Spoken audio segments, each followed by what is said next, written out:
Yeah. Sometimes I get so mad, there's no controlling me. My thoughts get so bad, I'm like, I might grab a bat, I don't know. My wrath, my blood boils over like, oh God, here goes. I lost all feeling from my head to my toes. You said some shit that I can't let go, so just stay tuned for the rest of the show. So have you ever felt betrayed? Switches how you see things, realize something needs change. Cause I know you got me fucked up, let me show you what's up. Cause enough is enough. I'll take a face full of pavement just to make a statement. I know there's no turning back. Oh God, adrenaline wasted, so mad I can taste it. I know there's no turning back. I'll do what it takes, I ain't making mistakes like that. I'll put it on your face to make you go take it back. I'll lose my shit, I go crazy when I'm mad. And now you go wish you would shut the fuck up real bad.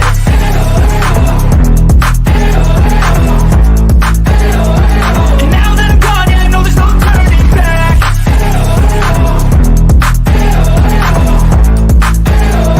And now that I'm gone, yeah, I know there's no turning back. I don't fucking take smoke, I'ma poke a hole through you, choking's overdue. Come at me and you won't get any older, dude. Crack your holder too. Heating up inside of me, blood so violently. Thanks for trying me. Now it's finally time to see how this rivalry becomes a dynasty.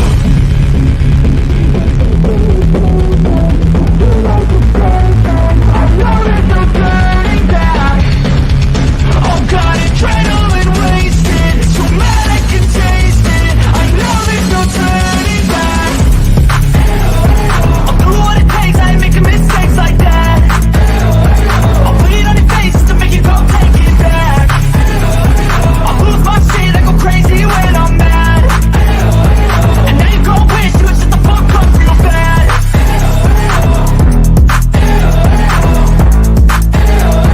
And now that I'm gone, yeah, I know there's no turning back.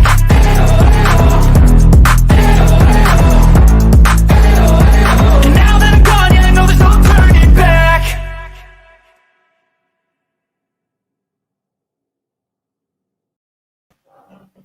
Hello, my good peoples.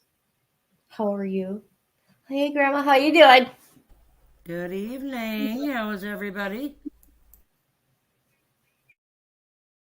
All right, so this is about the treehouse murder, okay, with Franklin Tucker, but he likes to go by Ty. So if you see me say T.I. like in the chat, I'm not saying thank you. I'm saying Ty because that's what he preferred to be called. Now, we just started watching his trial a few days ago, right? They're only on day 2. Anyways, it's a very interesting trial, in my opinion, and he's representing himself. So tonight, we are going to look at a detective and the prosecutor that used to be on this case. And it's very interesting. Also, we are going to go over Ty's one of his interviews with the PD and Paula, a recent thing with Paula. And let's see what else. And Grandma's going to help me read a report that Danielle, how do you say her last name? Moore? Grandma? What? How do you say Danielle's last name?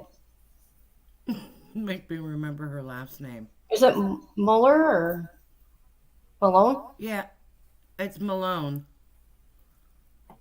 Okay, she's committed some kind of perjury. All right. Yeah. I'm going to mute. No, I'm muted, dude. Go ahead. Okay, it's page 17. We're going to start reading of the police report.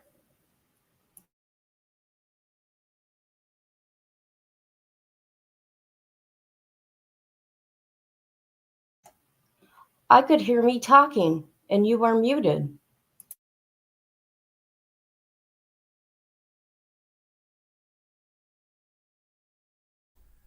Do you have your YouTube open in another window? Nope, I know what I'm doing, Grandma.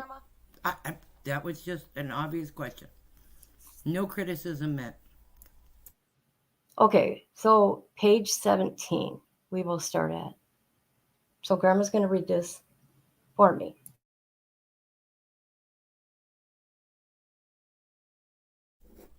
Okay. On Friday, November 17th, 2017, the defendant Franklin Tyrone Tucker did violate blah blah statute, homicide without premeditation, by participating in and planning an armed robbery that resulted in the death of Matthew Bonnet. On Friday, November 17th, Franklin Tyrone Tucker did violate aggravated battery with a deadly weapon by participating in and planning an armed robbery that resulted in the victim, Paula, sustaining a laceration to her neck and hand. On Friday the 17th, 2017, Franklin Tyrone Tucker did violate robbery with a weapon, being in possession of a knife while striking the victim, Roger Reggett. Is it Reggett? Or Roggett? And participating in the theft of Paula's purse. On Wednesday, November 22nd, 2017, the defendant Franklin Tyrone Tucker did violate, and then the statute, tampering with a witness by threatening violence to April Walker and her unborn child if she continues to speak with law enforcement regarding the homicide of Matthew Bonnet. That was the pregnant girlfriend of Rory, right? April, the other April.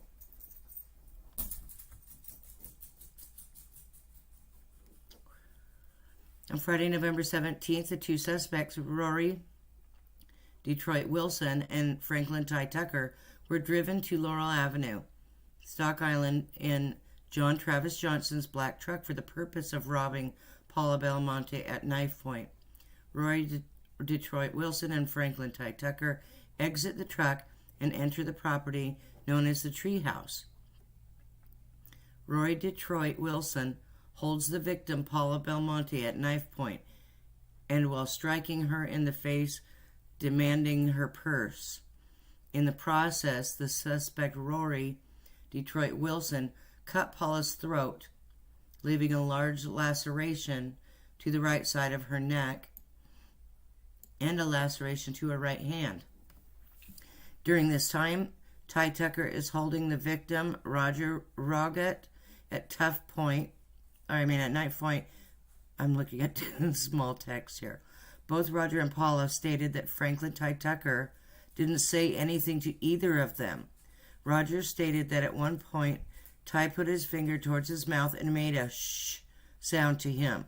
The victim, Matthew Bonnet, is going up the stairs towards Paula's living area, and the suspects then encountered the victim, Matthew Bonnet, at the stairs, and struggle ensued, leaving Matthew with a broken nose and 5 stab wounds that resulted in his death. Paula described the suspect, Detroit, as wearing a skull mask, black long-sleeve shirt, black knee-length shorts, black gloves, and black boots. She described him as being tall and very large or stocky in build. Paula stated that even though he was wearing a mask and she knew it was Detroit based on the way he walked and talked. Paula has met and talked to Detroit 7 to 10 times since September 2017. Paula imitated his walk as him holding his arms out and away from his body, as in the way a subject with a large upper body would. Paula described the other suspect as being smaller in build than Detroit and shorter than Detroit. She stated that she did not get a good look at the second suspect.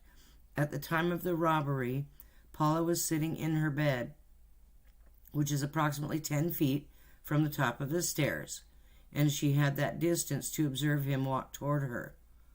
Paula stated she was very familiar with Detroit's voice from previous encounters and recognized the voice of the person who stabbed her to be Detroit's voice.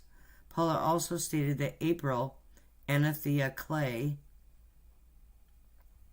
had set the whole thing up as payback. Roger stated that the suspects were wearing death masks, and when asked to clarify what he meant by that, he described the mask as skulls. Roger stated that he was drinking with Paula when the two males came up the stairs wearing masks. He stated that one suspect punched him in the face, and then the suspect grabbed him by the shirt and pulled him up and punched him several times. Rogers stated that the suspect pulled his shirt so hard that the shirt ripped. Roger did not have any visible injuries. Roger gave Detective Malone his shirt, which was visibly ripped. Todd O'Quinn saw Matthew Bonnet in a struggle with the two suspects, later identified as Rory Detroit Wilson and Franklin Ty Tucker, who were wearing masks, and the struggle was occurring on the stairs. Todd saw one of the suspects run from Laurel Avenue towards 2nd Street. While the suspect was running away, Todd witnessed him remove his mask, and Todd advised that it was a white male, approximately 5'8" to 5'10", and a medium build. A trail of loose change, a lotion bottle, and a $100 bill was found between Laurel Avenue and the driveway of the scooter repair shop. That's just like 2 doors away, or 4 doors away. On Saturday, November 18th, 2017, Van Smith, who lives at Lot 72 at Water's Edge Trailer Park, found a dive-style knife with a stainless steel blade that has a straight edge on one side and a partial serrated edge on the other side. The handle of the knife was black in color with red in color center insert. The blade of the knife had what appeared to be blood on it. The knife was located in a flower pot in the yard of Lot 72 of Water Edge Trailer Park. A mask with what appeared to be blood was found in a boat parked along 2nd Street just south of Lot 72. On Monday, November 20th, 2017, Sergeant Dave Smith and Detective David Fernandez were in the parking lot of the Monroe County Sheriff's Office headquarters building. A confidential informant approached them. This confidential informant, CI, has provided credible and reliable... Hang on a second. Has provided credible and reliable information in the past. The informant's information led to 6 search warrants and over 6 arrests approximately 5 to 6 years ago. The confidential informant provided the following information. Paula had ripped off April, Anethea Clay, who in turn set up this robbery as payback and had Detroit commit the robbery. The CI told Sergeant Smith and Detective Fernandez that Detroit and a white guy were just at Burger King and Metro PCS on Stock Island. The CI also provided that Detroit lived at the warehouse on 2nd Street, identified as 6475 2nd Street.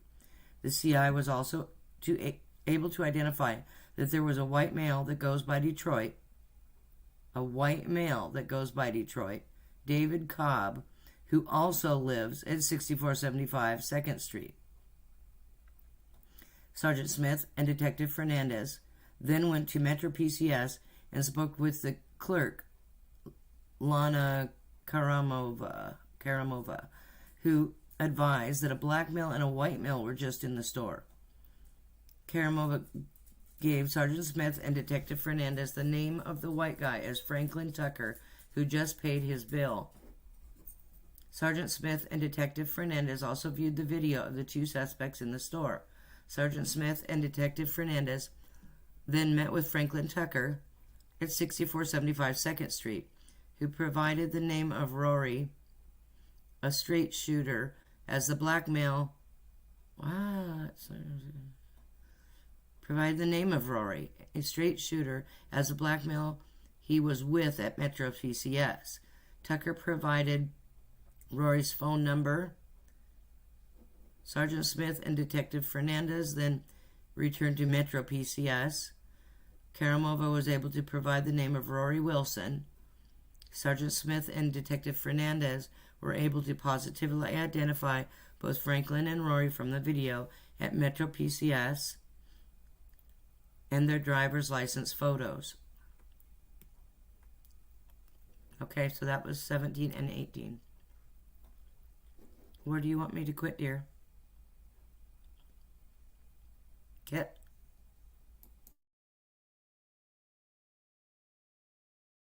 Kit, you're muted. I was trying to get back over. I was stuck. Okay. So that's like one of the many reports. But like we're only doing like one page like for now because there's so many different players in this. And in my opinion, I feel Ty has been possibly framed. The state itself, there's a lot of issues going on. They're incompetent. There's been some perjury stuff going on. There was a civil lawsuit, and he won money. Yeah, what else you got to say, Grandma? Well, there's some interesting stuff coming up on like the next page, though, from this confidential informant, because he's talking about how Paula ripped off Anathea a couple of weeks prior. So, you know that she's involved. I mean, you know that this Anathea April Clay was the one that set this all up because she was pissed off she got robbed, so she's getting back at her and robbing her. Right. All right, we will get into that at a time later.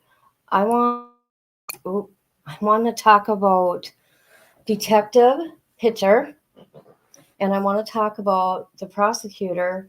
What's her name again? Collen. We'll get to it.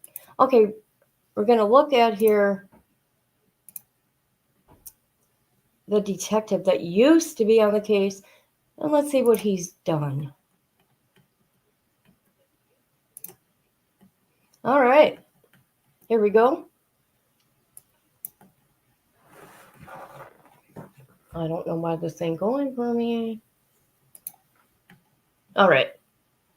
Matt Pitcher is his name. Made countless deals of small amounts of cocaine in places like Jack in the Box, Burger King. He was so eager to have dinner with the friendly stripper at an upscale restaurant to learn that how he could access larger and more profitable drugs. He preferred the dinner and drinks method of scoring narcotics and the practices like the following heroin dealer on the Goose chain around Charlotte and nerve-wracking streets exchanges for crack. And he now professes that while prowling concert parking lots for vans full of mushrooms or large quantities of it says LDS. I think they mean SLD. Was much fun as checking the clubs for ecstasy. He was partial low-key exchanges where chances of getting robbed, made, or killed were slim. I have bought nearly every single drug you can buy, he chuckled. Matter of fact, from his home in Marathon, a former youth minister, college football player, failed actor, Pitcher spent a decade working street crimes. Did you hear that? Narcotics and vice for Charlotte Mecklenburg Police Department. A bit of all nature, oh my God, these words, and training would later take him deep undercover of two major cases that are now subject of popular podcast and will soon be featured on an A&E undercover caught on tape. Politically incorrect is Pitcher's first installment called Small Town Dicks podcast. That's it. This is where I am, guys, and I will put that link in the chat. and covers a year-long undercover operation that follows him posing as a wealthy businessman looking to enter the drug trade, only led directly to the mayor's office. The show was so popular that producers brought Pitcher back to discuss the Echo terrorist group determined to blow up the 2012 Democrat National Convention. The third podcast was released just a couple months ago. Pitcher's investigation of a 2018 rape and murder of a marathon prostitute. Her body was found in Vega Court, the perpetrator of which received the death penalty. Pitcher admits that he was hesitant when producers for Small Town Dicks reached out for him and asked to share a story of how the drug deal involved in a high-level political corruption case, complete with organized crime, syndicates, celebrities, and a 6-figure expense paid by the FBI. What? Wow. Okay, sorry. For years, I didn't share those stories with anyone except my wife. Today, he takes credit for medically forced retirement and the podcast for helping him deal with the PTSD resulting from his time in law enforcement. Most of the time, he laughs and he jokes and relentlessly, but his face can lose color quickly and his words are chosen more carefully when describing some of the horrific scenes from his career at the Monroe County Sheriff's Office. Now, the Treehouse killer or murder is from Monroe County. He's dealt with it all, from rapes, murders, beatings, shootouts, executions of outright torture and human trafficking. He relocated to Charlotte in 2015. I left because if I stayed in Charlotte, I would be in danger. They did not want me there. They included members of the International Crime Organization and high-ranking members of the police department who, on take with any number of criminal operations in Charlotte. Pitcher knew it was his time to leave. The years of working the streets, crimes, undercover, and taking a toll on him, his wife, and young son, and his psyche. Assigned to one of the most crime-ridden districts in Charlotte metro area. Okay, his first few years of police work involved around chasing street-level drug dealers by car, bike, foot. He found himself scuffling with perpetrators on a daily basis. I was really fighting crime with my bare hands basically every single night. You were in foot chases and regularly in fights. Tons of murders. There was times of shootings all the time, more times than I care to say. Hold on.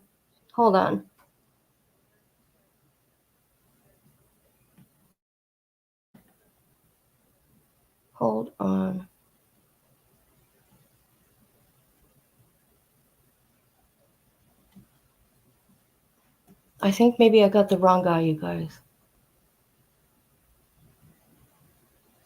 I think I might have the wrong guy. Okay, you guys, I'm sorry about that. That wasn't the guy I was looking for. So we're going to get on to the prosecutor. Hi, Miss Barbara. Hello. So I'm going to cut that part out of the live. Grandma, can you put that in chat? That it wasn't the correct person that I'm talking about.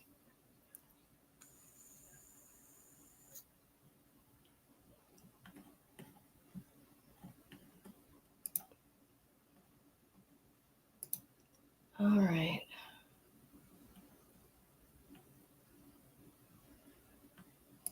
Okay. And I'm not going to read this stuff from word to word, but like I said, Collen is a bad girl. Tons of sanctions. Okay. Supreme Court disciplines 21 attorneys. Here's Collen. She was suspended for 15 months for new I don't know that word. Grandma, what's that word? Hold on, let me make it bigger so you can see it.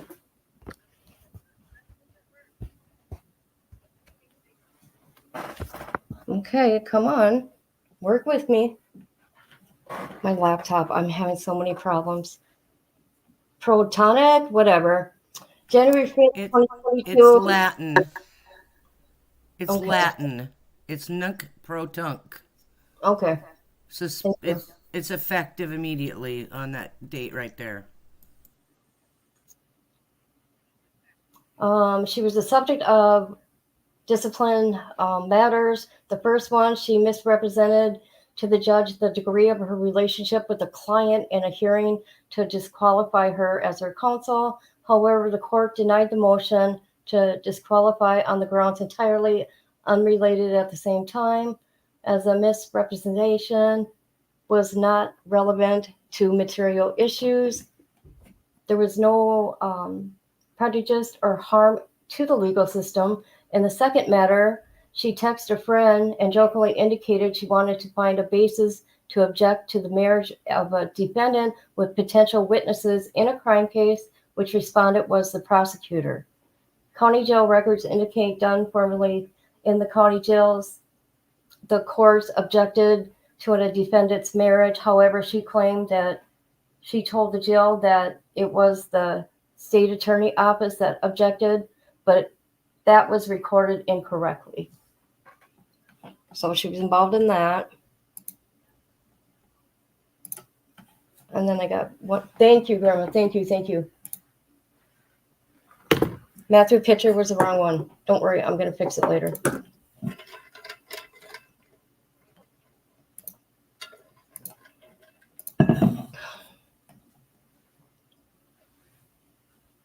So here's a blog I found. Here's some more stuff. State Attorney Dennis Ward has always, known for years as one of his assistants, Collen Dunne, who has worked in the ASA in Miami, hid evidence in attempted murder prosecution of a former City of Miami Beach captain, Bill Skinner.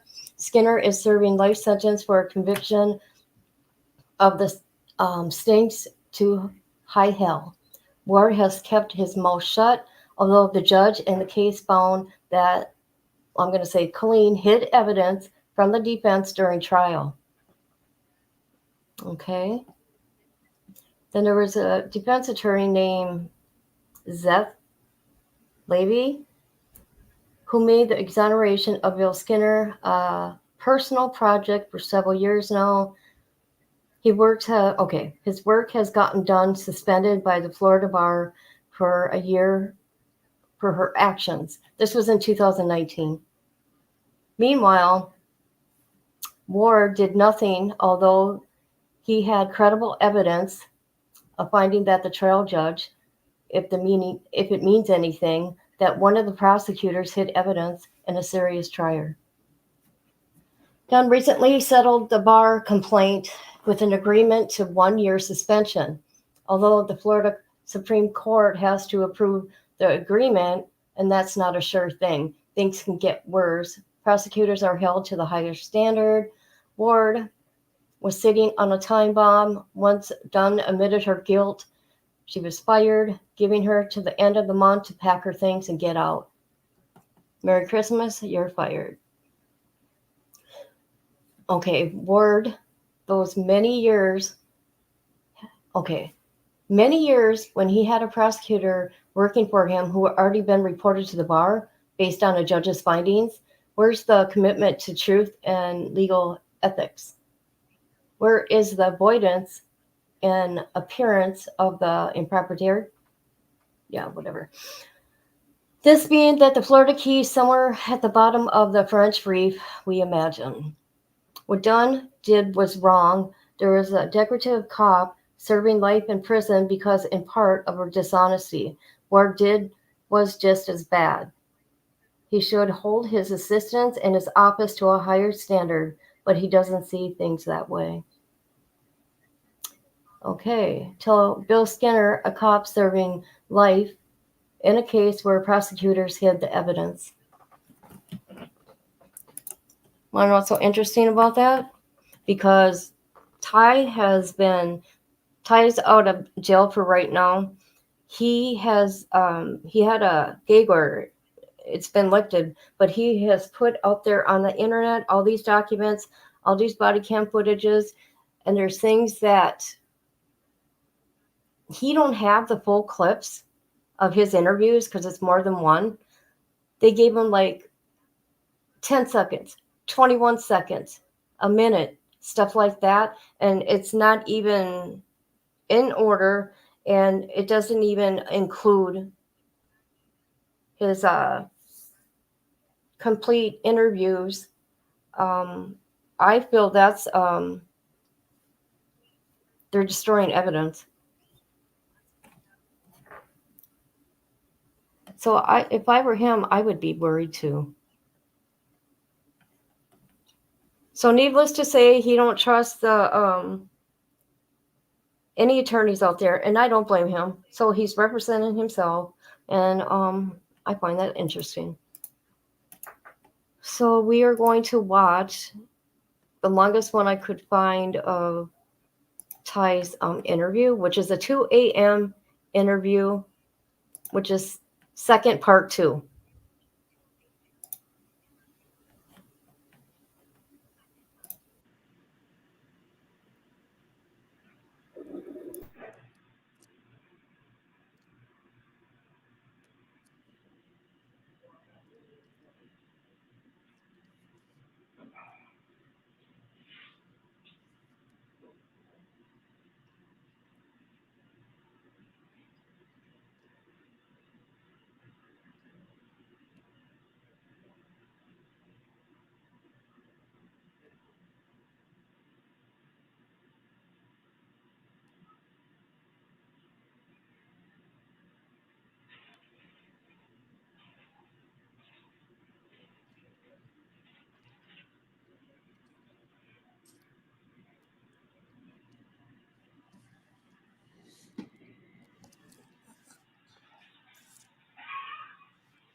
Oh, no, wait.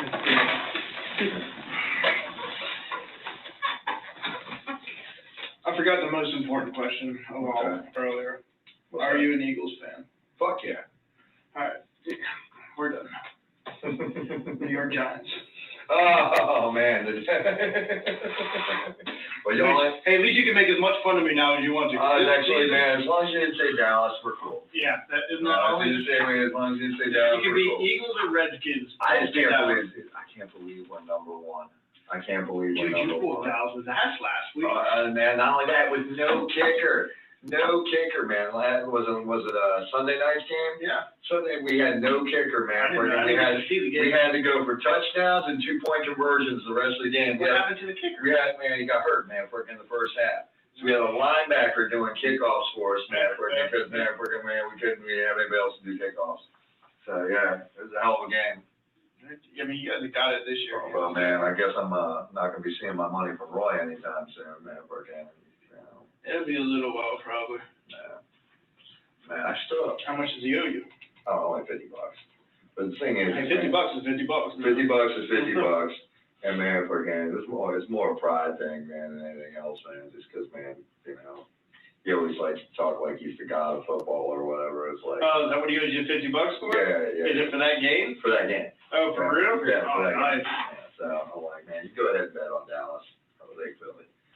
But, That's not his team, is it? No, he's a Patriots fan, which is almost worse. I was gonna say, okay, that's about the same. Yeah, but you guys, man, I don't know what the hell your problem is this year. Everything? Yeah. Well, number one is the coach. Yeah. I hate our coach. It's McAdoo is a fucking idiot. Because, I mean, you guys, man, I mean, you're in last place, and man, I mean, nobody expected that. No, it was supposed to. I mean, quite honestly, it was supposed to be between us and Dallas. It was supposed to be. It was supposed to be. And now both of our teams are. Yep. No. Yeah. No, I mean, and I'm not a Beckham fan. I mean, he's got talent, but on every given play, Right. he's either slacking or I've seen him drop balls that are easy. He'll make him, that catch like he made against Dallas that one game that made him famous. Right. And then you'll see one land right in his hand. And he just drops it, You can't do that. That's not the way it works.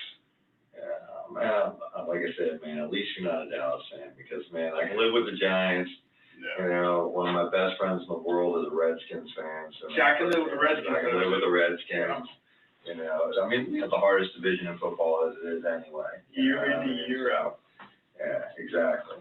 You know, Eagles are the only ones, man, missing a ring now. We want ours. I thought you were going to get it back with McNabb. Oh, I did too. Yeah. I did too, man. I thought we had the Patriots in that game, but man, freaking nope. That wasn't, That was a coming out party for, what's his name? Wasn't it? Brady. Oh, yeah, it was. Yeah. I think that was the first year he did really good. I'm not sure. Yeah, when he came in because Bledsoe blew out his knee. Yeah, I remember he was a backup to Bledsoe. You know, although if you want to go that way, man, Kurt Warner's the way to go. Man, talk about a Cinderella story. Oh, no kidding. Now you know where Bledsoe came from. He's from the mountain regions up in Pennsylvania. Yeah. I was going to spend some time up in there too, man. Freaking Whitehaven up in man. Used to be a whitewater guy on the Lehigh. Did you really? Yeah. Yeah, used to do lift attendant, man, at Jack Frost, and work, man, freaking during the spring and the fall and the summer working the whitewater guys. But winters I do Jack Frost, man, as a lift attendant. And that's pretty cool. Cheap skiing. Yeah. Well, yeah. Have you ever heard of Round Top? Yeah. I used to ski there all the time, and then it's sister mountain, Liberty. Nope. Used to go there. Yeah, but that ain't nothing compared to when you start going out west, man. No. And even like Vermont. Vermont's I've done Stowe, Killington. I've done Whiteface up in New York. Holiday Mountain up in New York is really great. Yeah, but it still ain't nothing like, man. Out west, man, freaking, you just never get powder like that on the East Coast. Never will. Man, freaking, that stuff, man, they just got beautiful powder, man, freaking. I mean, like Alpha and Snowbird, Utah and Colorado, and that place, Breckenridge, ski all. Beautiful. Yeah. Kayaking, I was more of, man, I didn't like, big water as much. I like tight technical stuff. I liked the golly and the freaking. That's where my buddy took me there, tried to teach me how to kayak and stuff. And I mean, they got some class 5s and everything else. That's no joke. Oh yeah, Upper Yacht is a good one too. Upper Yacht, Gaines, Tiger. I've done that river. Done the new. Yeah. I mean, I've done all those rivers. Nanahail, but Nanahail is not that great. No, Nanahail is not that great, man. It's kind of weak. Yeah, it's kind of weak.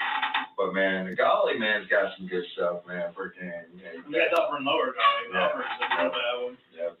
But yeah, you can have some fun on the golly. Yeah. But yeah, man, that. And I haven't got much whitewater in a little while, man. I've actually been trying to get down, man, do some of the whitewater down some of the islands down that way. Yeah. Because I think the DR has it. I know Cuba does. I think Jamaica has a couple rivers too, But man, start going to some of the other islands that actually have rivers. Check them out. Jamaica has a nice one. Does it? Yeah, I'd love to get back to doing that. Because man, Key West is cool, but it's flat. Yeah. Man, flat water paddling sucks. It just sucks. Now, do you ever go out to like the Outer Banks or anything like that and do the wave? Oh, no. Man, don't get me wrong, I've taken, kayaks down to the ocean, because I used to be big in squirt boat, and I don't know if you know what that is. It's kind of like freestyle kayaking. Okay. Right? Gotcha. So, man, like Pillow Rock on the golly, right? Man, you go up and splat the rock, man, I know, Go vertical up. I could the rock. not do that, but my Yeah. buddy could do that all day Yeah. long. Yeah, but I was big into that stuff, and man, freaking, you can have fun, man, on the ocean. The only thing is you gotta be a little careful, because man, freaking, if you don't remember to carve sideways, but man, freaking, eventually it's gonna dig the nose in, and you're gonna end up getting smashed. Yeah, it's not gonna feel good. Then I got smashed up against a boardwalk pylon once too. Yeah, freaking wave brought me in, man, freaking. I saw it coming, just threw the paddle and hugged it, man, bang, you know. That is what it is. I used to be big into surfing on the Outer Banks, and came in right before the one hurricane in Wilmington, North Carolina, by Cave Fisher Right. and a Fort Fisher. And I dropped down, and there was a stupid telephone pole in the water right after. Oh, I yeah. snapped it. Yeah, that'll get you. That'll get you. Yeah, man, freaking. The only time I've ever actually been on a surfboard, I actually took a couple of guys from Body Glove, man, who were sponsored by Body Glove. Yeah. Took them down the river.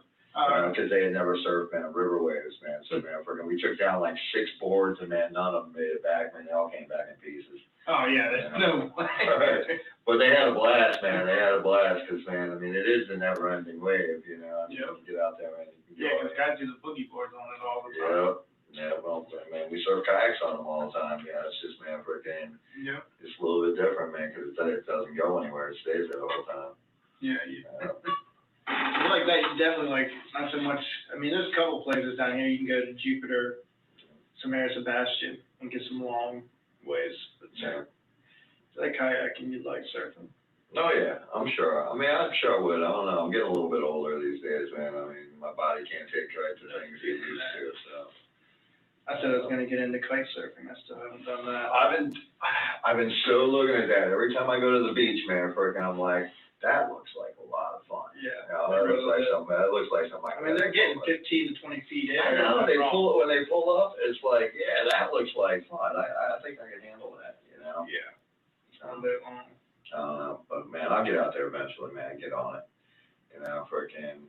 I heard that it's like it's hard to do without lessons, which I watched me like, man, it's not bad. It doesn't look that like, hard. You think you can pick it up anyway? Yeah. Yeah, exactly. It doesn't look that hard. You know, it's no different than parasailing, really, other than, man, you have a little more control, I guess. I don't know. You know what they really need to try that with? What? Snowboards. Kind of. It'd be interesting. I'm saying is Because I used to snowboard too, man, for a cannon, man. You know, snowboarding, the biggest downfall of snowboarding is, man, flat spots. Anytime you hit a flat spot, man, it sucks. Yeah, Because you got, man, to take off your binding, and, man, for a cannon, you know, you normally end up walking with the board. You know, because, man, it's kind of hard to freaking do with one foot one way, and then trying to go the other way. 1 foot waddle. Yeah, so, man, freaking, you know, so, I mean, it'd be kind of cool for that, but, man, freaking, but I don't know, man, freaking having it pull me down the mountain, I don't know about that. You can go up the mountain, though, easy on it. You could try going up, it might be kind of interesting. You know, might be The all right. problem is, I always wanted to try out, they had these things called sled dogs. Not like, you know, like Alaskan sled dogs, like, they were like, more like rollerblade skis. okay. And man, freaking that way, man, when you hit the flat stretches, you can skate just like you can, man, with like skate. I got you. Man, you can go flying off the edge of the mountain, man, freaking, before you even hit the edge, man, you get some speed. I don't know, I've never tried them, man, but they looked interesting. I definitely wouldn't mind it. But yeah, man, freaking, I used to love all that stuff. You know, I mean, I still do. I mean, like kayaking, my son, man, he's doing good. He's finally learned his role. He's getting good. How would you say it was? 15, right? 15. Yeah. So, man, he's starting to get over the fear a little bit, you know. Yeah. So he's doing good with it. Man, I told him, man, freaking once he gets down here, man, we'll have to go down there and check out some of the rivers. Oh, yeah. I don't know anything on these islands down here. You gonna take the boat out and do it, or how you gonna get down? You gonna Boat. Yeah, take a boat down and do it. Yeah, no doubt.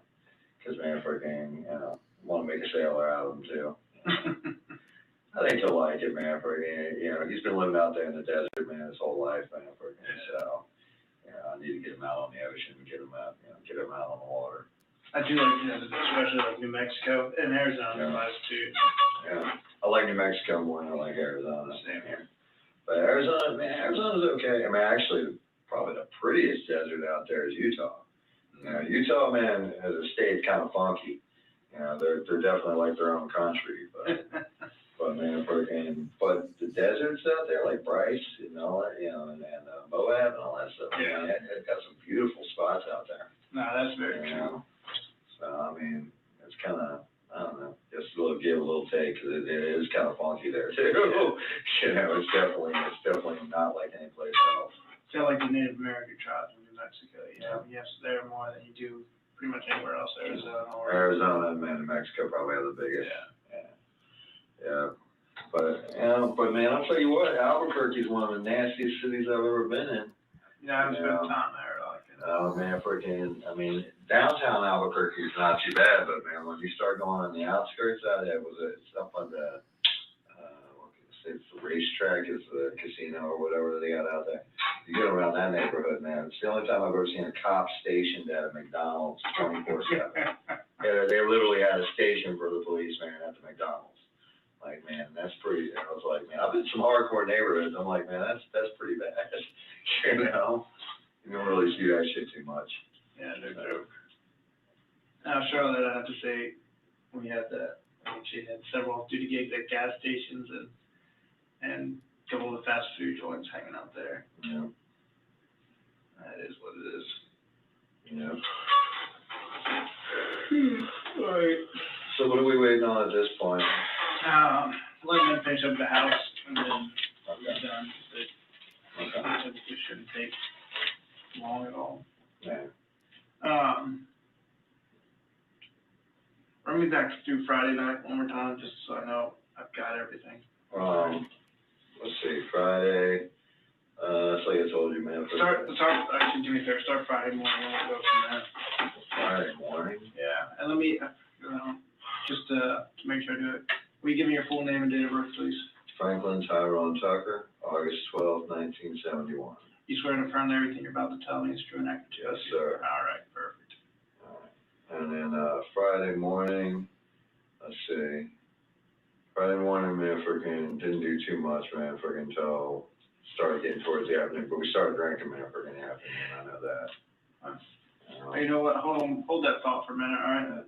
I'm gonna do one other thing. I'm gonna do your rights. You're not under arrest, but Okay. it's just so I can say I did a proper investigation. Okay. Give me 1 second, all right, I just got a print off.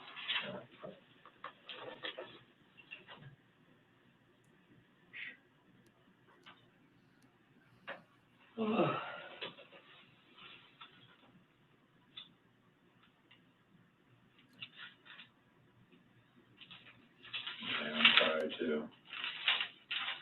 I can't believe this whole thing, it's just blowing my mind. I've never seen anything like that before, man, the way cops came in and then, man,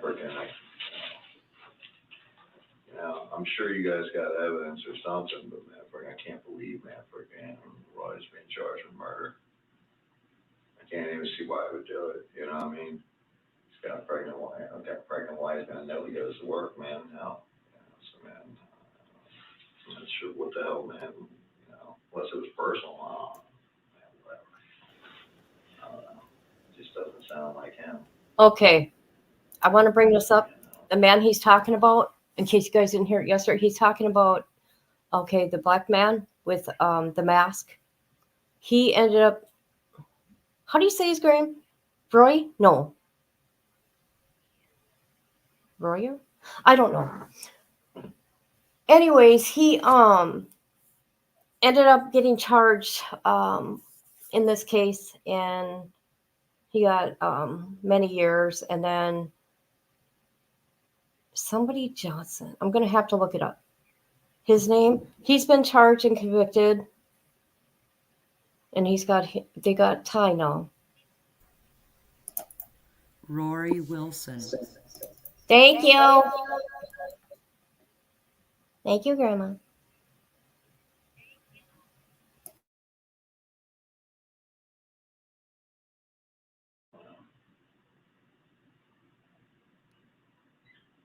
Doesn't sound right.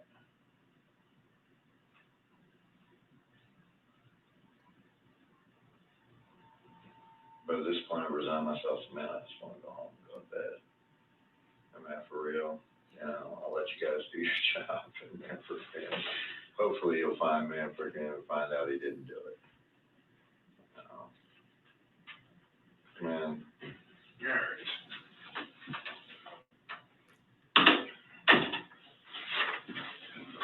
Real quick.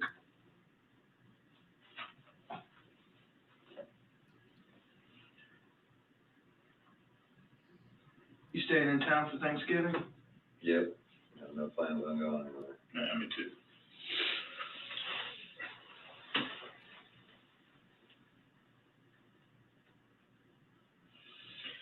All right.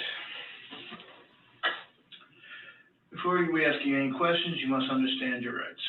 You have the right to remain silent. Anything you say can be used against you in the court. You have the right to talk to a lawyer for advice before we ask you any questions, and to have a lawyer with you during questioning. If you cannot afford a lawyer, one will be appointed to you at no cost before any questions, if you wish. If you decide to answer questions now without a lawyer present, you will still have the right to stop answering questions at any time. You also have the right to stop answering at any time until you talk to a lawyer. We've also proven that I am not very good at reading upside down. You'd sign and then print next to it.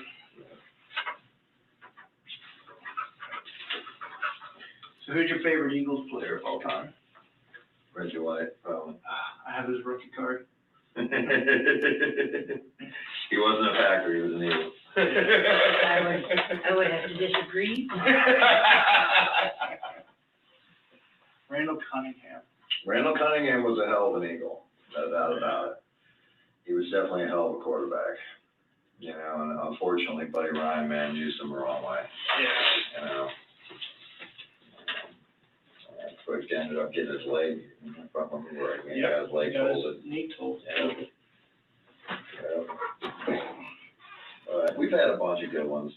Yeah. Herschel Walker. Yep. Yeah. You know, his body fat was at 3% his entire career. 3% body fat. I can believe that. That guy was a hoss. Hey man, for as much of a prick as he ended up being, I love Terrell Owens, man. You're right, he was a prick. I'm not gonna deny that. He's a prick, man, but man, you know, he was a talented prick. Yeah, he's very talented. You know, he's a talented prick. Yep.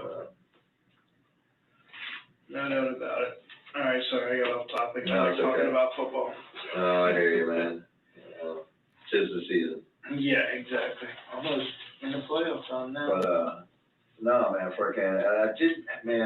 trying to think, man, when I was down, in the patrol car, I was sitting there trying to think, man, because you kept on telling me, man, I took a walk with Roy that night. And I was like, I'm like sitting there, because I remember, for some reason in my brain, every time I said take a walk with Roy, man, I remember going to Metro PCS with him, man, and I know we did that during the daytime. Okay. But then, man, I did have, like, man, kind of like, man, a vague memory of, man, walking through the neighborhood, and I had a vague memory, man, of, like, man, the CVS, the drive-through. Oh, okay. The drive-through, Yeah. cutting through the drive-through or something like that, man, All right. So I kind of, man, Are you going to CVS to get beer, maybe? No. We didn't go in the store, man. Oh, okay. Like I said, we were just had going. that drive-through. We were just going through, man, for a walk around the neighborhood or something like that. All right. You know, because sometimes when he gets, man, him and Nate will start going at it, man, they'll be like, man, hey, man, you want to go for a walk? Smoke a cigarette. Cool. But, man, but I don't really remember, like I said, I was already lit by that point. So, man, but I have, it's like, I don't really remember most of the walk, but I remember going through the drive-through, man, there's that drive-through that they have but I can remember going through the drive-through, and I don't remember, man, much else. But I do. See, were you guys in a car or on foot going through? Like just that little walking through Just walking through there. Yeah. We walked through there. Yeah. I remember walking through there. And just you and Rory walking through there? Yeah. Okay. Yeah. It was just us, man, but man, I seem to remember walking through there, man. Like I said, I was lit, man. So it may be sketchy, Right. and it may not be that. And man, I'm trying to remember like it was that day, but man, it may not be that day either. You know what I'm saying? I just remember, man, I don't don't know, like I said, I have this vague memory of walking through, the drive-through is what sticks in my head, man. I got you. So, man, anyway, but man, like I said, I was already kind of lit, man, so, man, Let's do me a favor, let's start at Friday morning, just take me through it. Okay, Friday morning, man, if I remember right, it was no big deal. Except for, man, we were trying to secure the house, man, because, man, like I told you, it got robbed.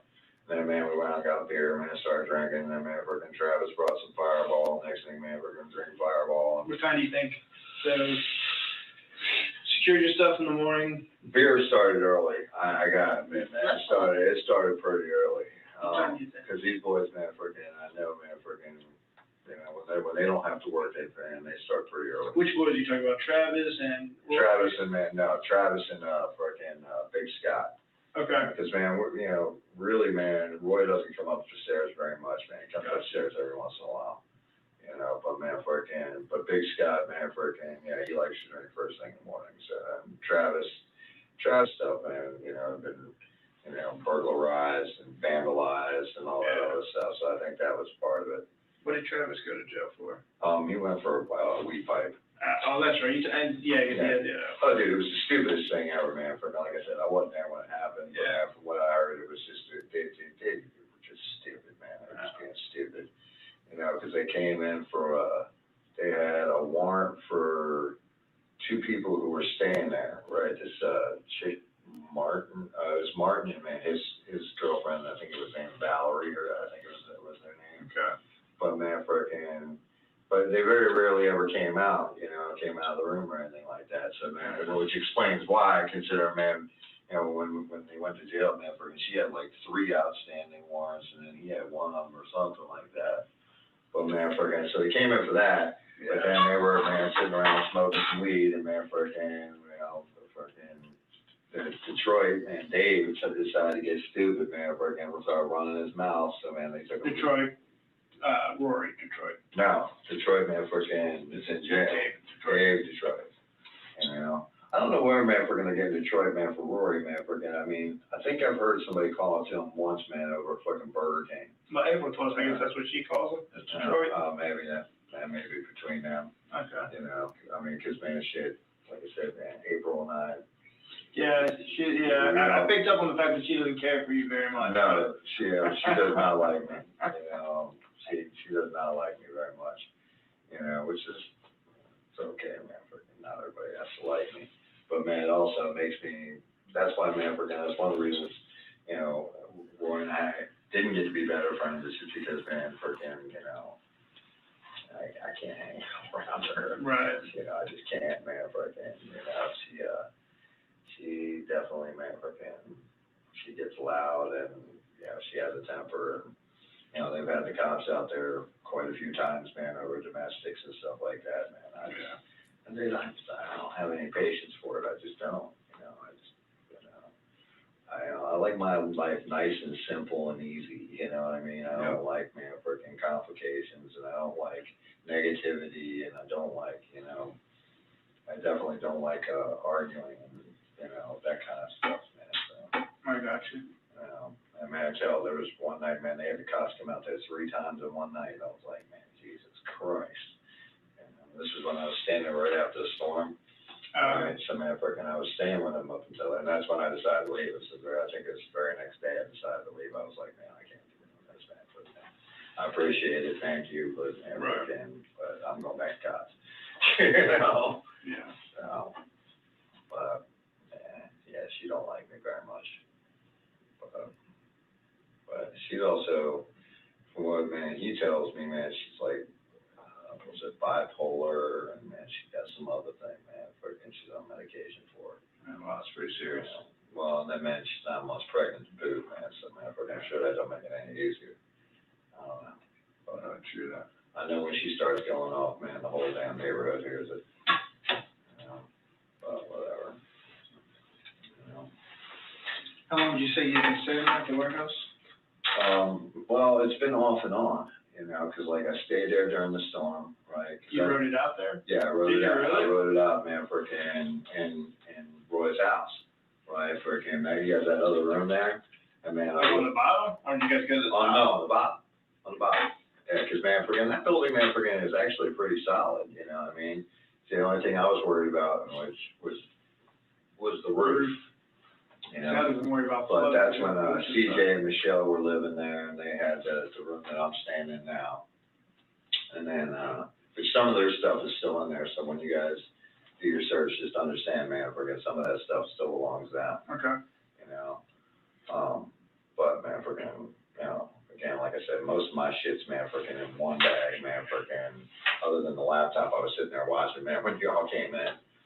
But, whatever. But, most of my shit's like right there. But anyway, so CJ and Michelle were there. They rode the storm out there. Who else rode the storm out? Oh, Detroit Dave rode the storm out there. I want to say somebody else was it. Oh. Did Rory and this girl? Huh? Yeah, they both rode the storm out too. Yeah, they rode the storm out. Gotcha. And then, I was working right up until, man, right up until the wind started blowing, because I was putting up storm shutters and all that other stuff. And then, man, hell, I was working again like 2 days after, man, it stopped blowing.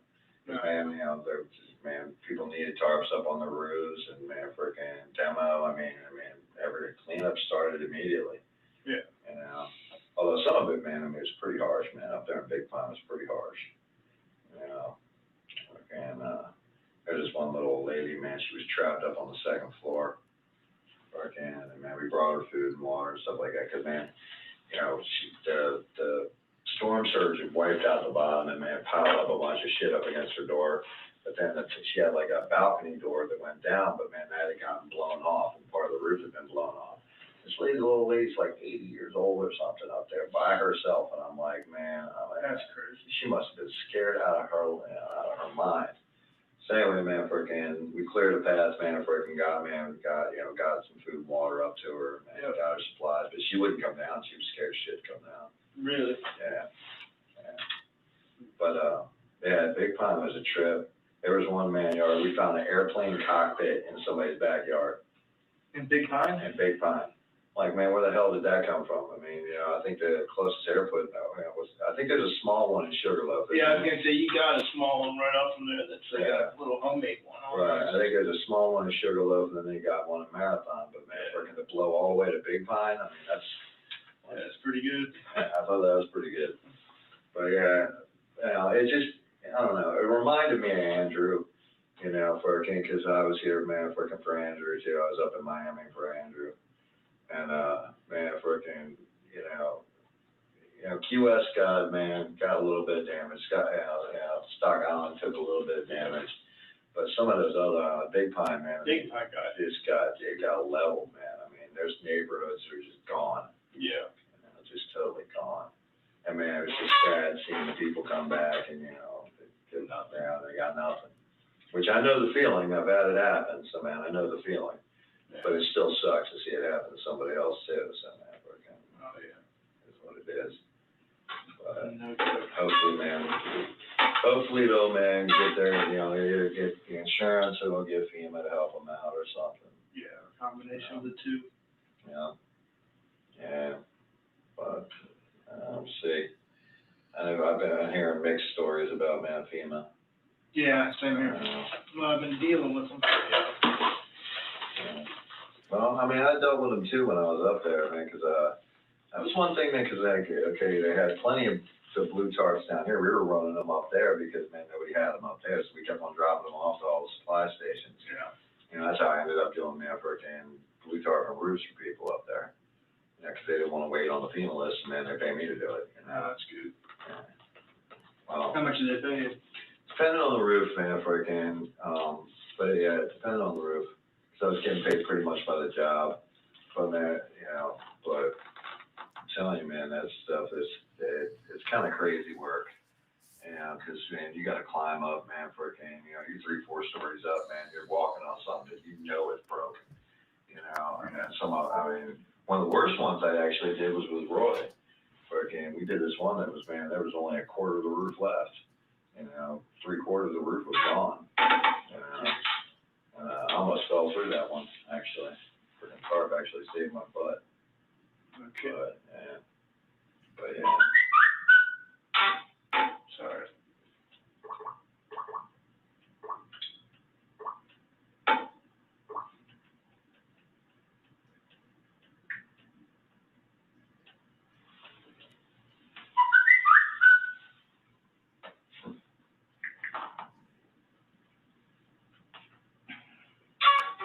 Sorry. Oh, I got yours is the whistle. You want It'll get your attention. If I got low volume, I won't hear it. Alright. So that at least I know I can hear. Now, you said they're gonna take my cell phone? What's that? I'm not sure. I may have misspoken on that. I don't know if they did or not. Oh, well, else you can check out the Facebook pictures, man, there's some good ones. Yeah. Some good tagging pictures, skiing pictures, Nice. dirt biking, all kinds of stuff. Very good. Used to love all that stuff. It's harder as you get older, though. It does, you don't Once you get, get, you get hurt. you don't heal as fast, man. Yeah, exactly. Yep. That's something else I did too, man, not too long ago, broke my toe.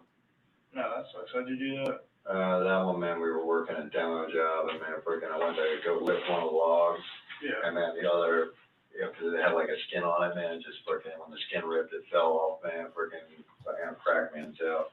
That's why I went out, man, got me some real work boots. 'Cause, man, freaking, but man, I'm waiting for the nail to fall off now, because, man, freaking, Yeah. it's gonna happen.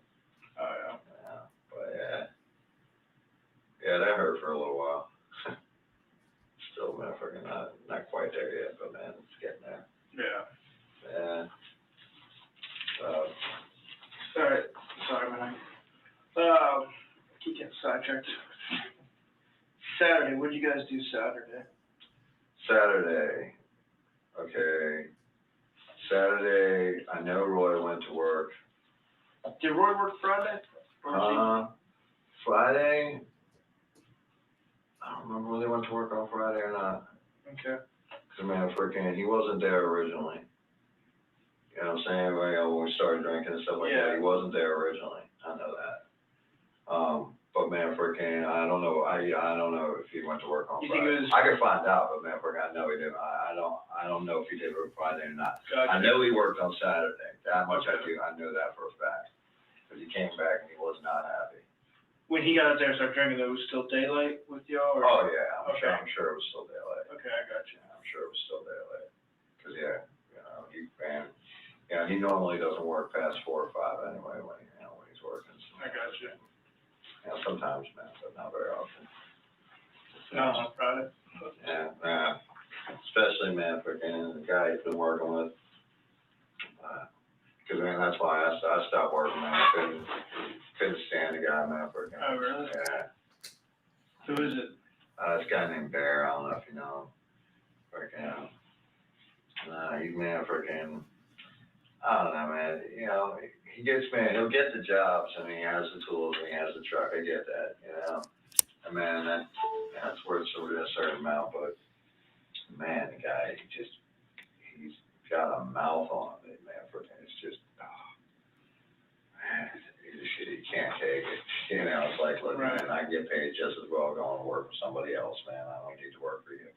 Gotcha. You know, but man, yeah, plus, man, I don't know.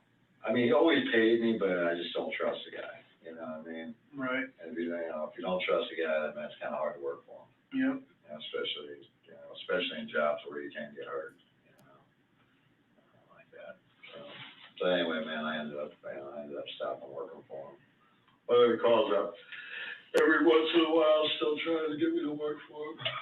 Yeah. You know, I mean, that's kind of why, man, I still do the day labor thing, man. It's because I got enough people lined up that, man, I can kind of go out to the highest bidder, you know, whoever's being the highest bidder at that point in time, man, go work for them, you know, Yeah. you know, because, man, I haven't really found anything, man, I want to do, you know, I want to do full-time, man, around here anyway. I liked it when I was doing boats. You know, fixing boats was okay. I was doing that for a while. Oh, really? Yeah. Awesome. Yeah. Like hull repair, motor Yeah. repair? Yeah, everything except I don't do sales and I don't do motors. Yeah. You know, but I'll do wood, I'll do steel, I'll do fiberglass, you know, all that stuff. Okay. You know, but yeah, I mean, Nobody likes doing bottom jobs, but, for the right amount of money, I'll do a bottom job. You know? Yep. But yeah, I haven't been back over to the marina for a while though. So on Saturday, Rory went to work. What did you guys do on Saturday? No, started drinking again, I'm sure. But, that's, yeah, I mean, like I said, that was pretty much the entire weekend, man, but man, we were just, man, pretty much drinking and, talking shit and drinking and talking shit. And, trying to clean up the house, man, get it cleaned up, man. The other thing was, trying to make sure the Manford got power and all that, because, man, they're waiting on an injunction right now.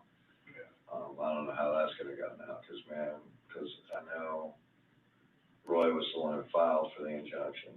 So Manford, I don't know how that's gonna go. Actually, no, I think April did it. I don't remember how it worked. Okay. But, man, they're trying to get an injunction for the power. Because, man, they paid money to the landlord, man, for utilities and for the rent. And, man, the guy just never paid, man. He didn't pay the owner for the building, and he didn't pay the electric company for the utilities. Yep. So they just shut it off. So they filed for the injunction, but, man, they said it was gonna be about 3 to 5 days before they get it. So I don't know. I hope it works out for him, because, man, I don't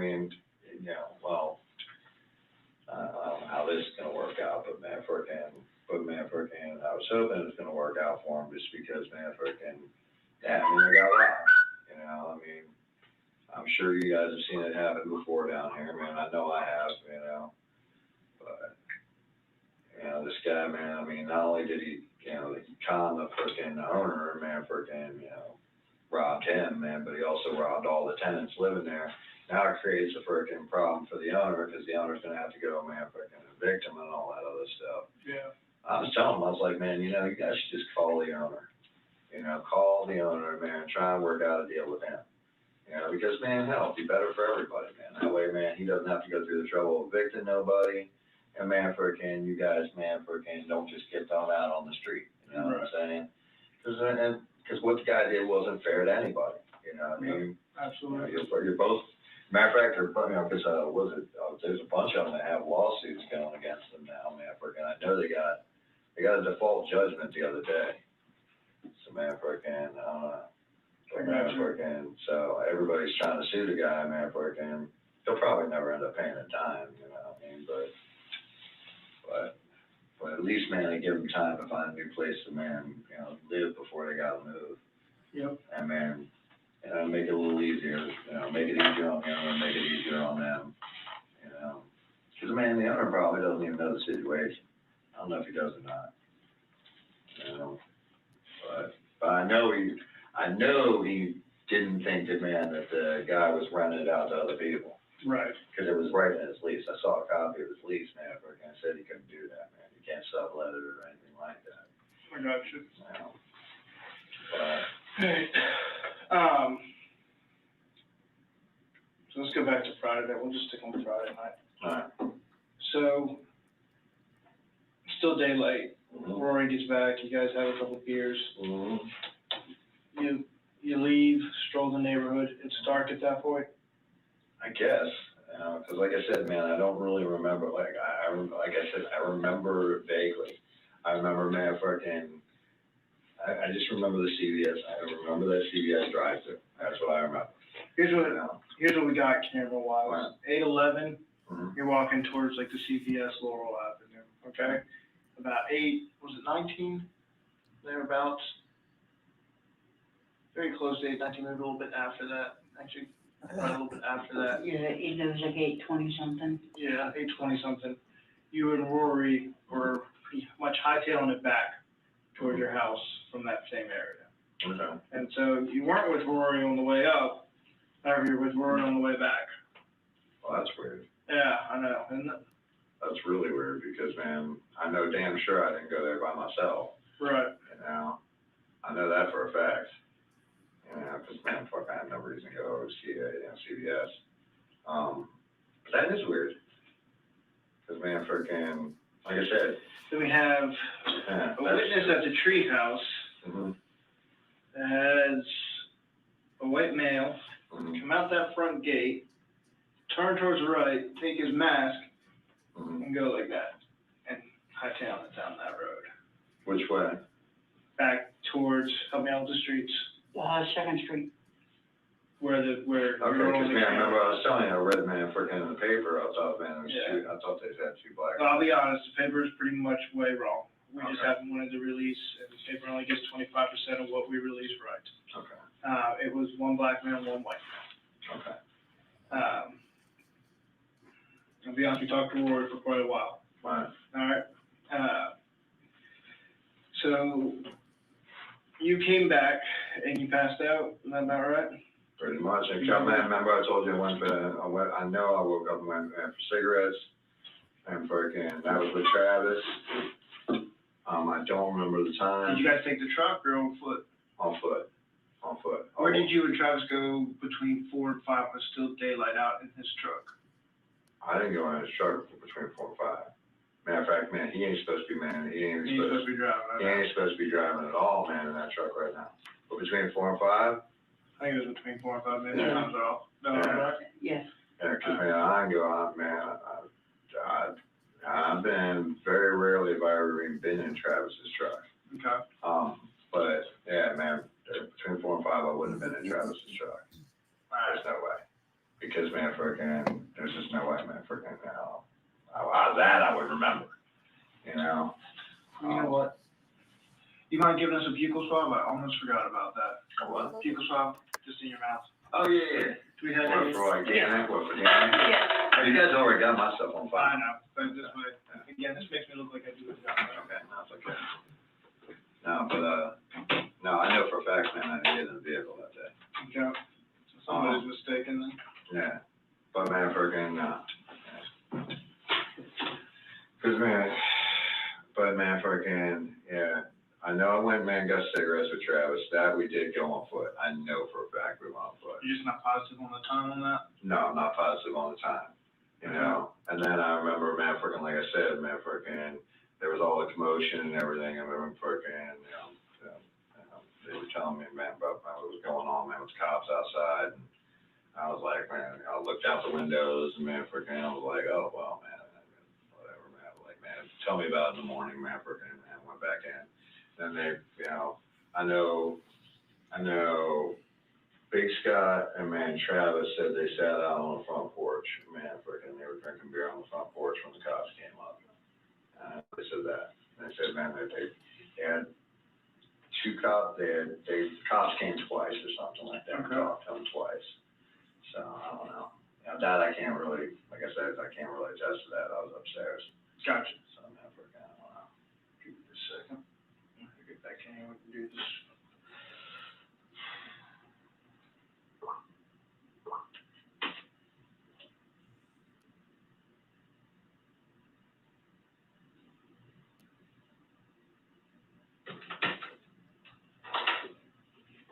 Excellent.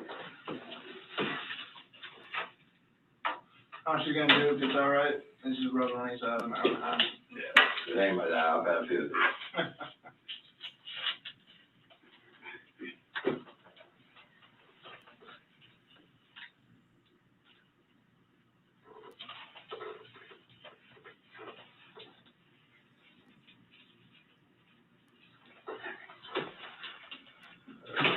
Thank you. I never noticed what this pen said before. It's a gambling problem.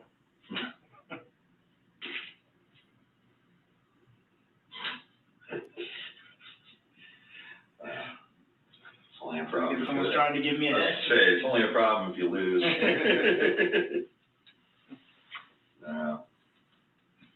Is that like rehab is for quitters? So man, I'm still trying to wrap my head around the whole thing. Why, well, I mean, I'm not gonna ask you for all your No. evidence or anything like that. I'm just. Well, I'm about to give you some of it, so. Well, cause my whole thing is that, man, freaking, I just don't get it, man, freaking, I really don't, you know what I'm saying? I mean, I've known Roy for a while, you know what I'm saying, freaking, and, Now, you know. again, I'll wait till she gets back in here, but you gotta think about how long you've known him. Well, I mean, okay, Put it this way, I mean, again, I wanna wait till she gets back in here. Okay. And honestly, it's gonna be key, you saw how long he was up here, right? Yeah. It was a long time, we had a lot to talk about. I'm sure. And I would be lying Mhm. if I said you didn't come up, Oh, I'm sure. I'm and sure. not in a good way. Oh, well, then. But I will, wait till she gets back in and I'll fill you in, and, we'll go from there. Alright.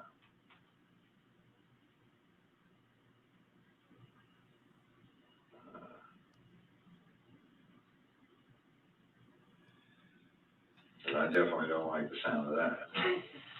Well, you shouldn't, I'm not gonna lie, you really should not. Oh, no, man, freaking, like I said, I've known him since mankind, right? I mean, Right. since him and April first got here. And man, freaking, you know, I've always thought that he was a decent guy. You know, I mean, he can get a little loud sometimes, but man, freaking other than that, man, freaking, he's been a decent guy. You know, so. But man, there's something bad to say about me. Definitely interested to hear what you got to say. Because I've never been anything but good to him.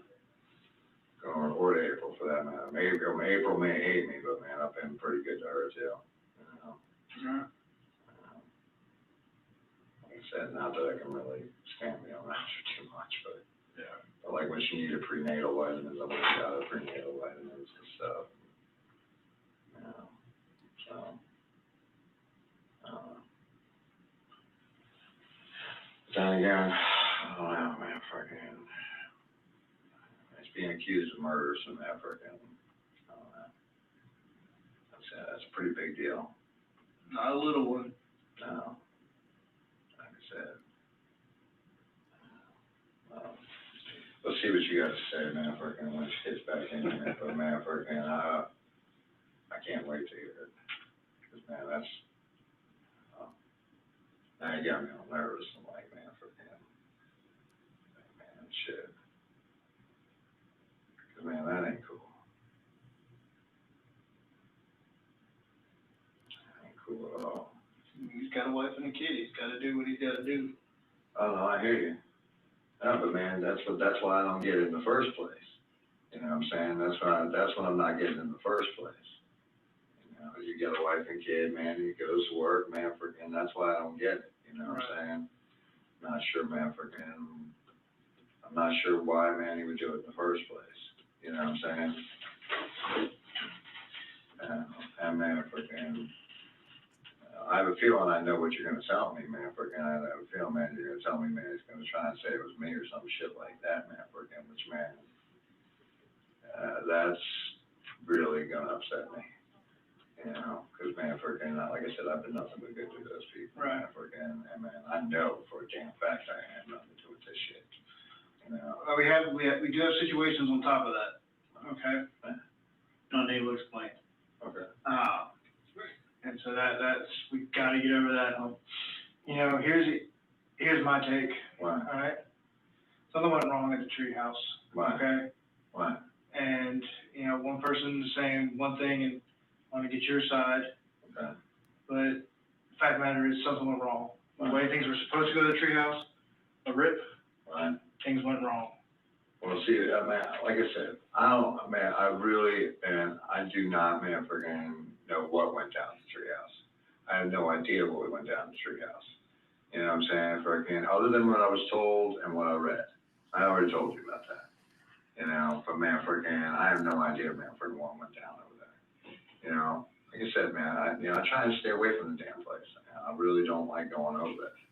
You know, the last time I was over there was that one time with Hollywood, man, freaking, like I said, I don't remember how long ago it was. And I know I want to say it was pre-storm. You know, but man, that's the last time I've even been over that place. You know, Right. It's man, freaking. Well, here's where again we're having problems because we've got a lot of things. Have you ever counted or looked when you're walking in the neighborhood how many cameras there are? No, not really.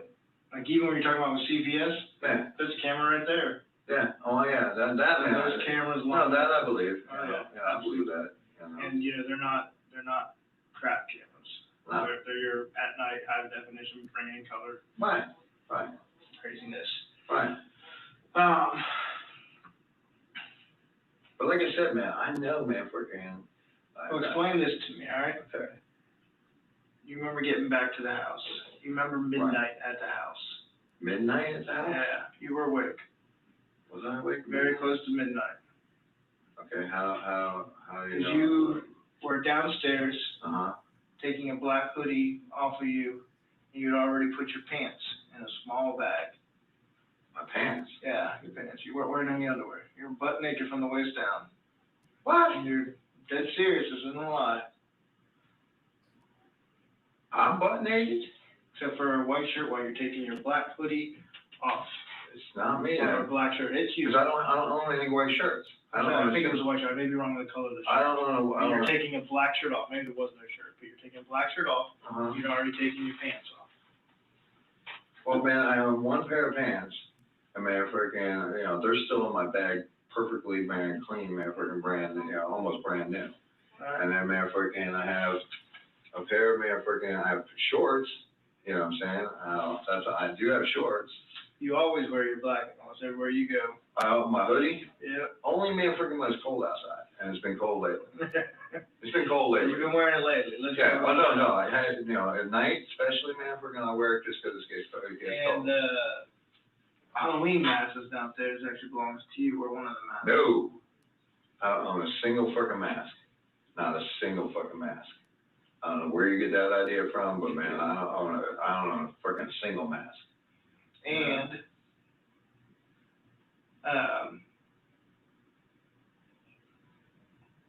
yesterday, I think it was yesterday, Monday. Okay. You were with Roy.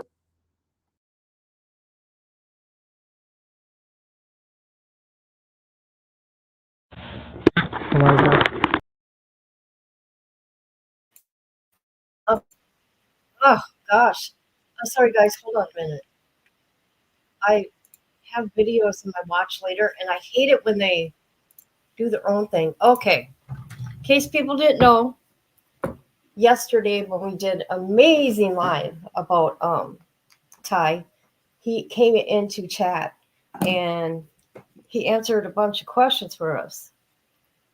As much as he could anyways. Very nice man. To me, so far, what we've heard, the only evidence is he said, she said. Okay? I don't know about the DNA, none of that. But, time will tell, and he's innocent until proven guilty. I always look at it like that. But from what we've been watching, this man is innocent to me. I feel he's been framed, and I don't know why. So hopefully when his trial's over, he will come have a interview.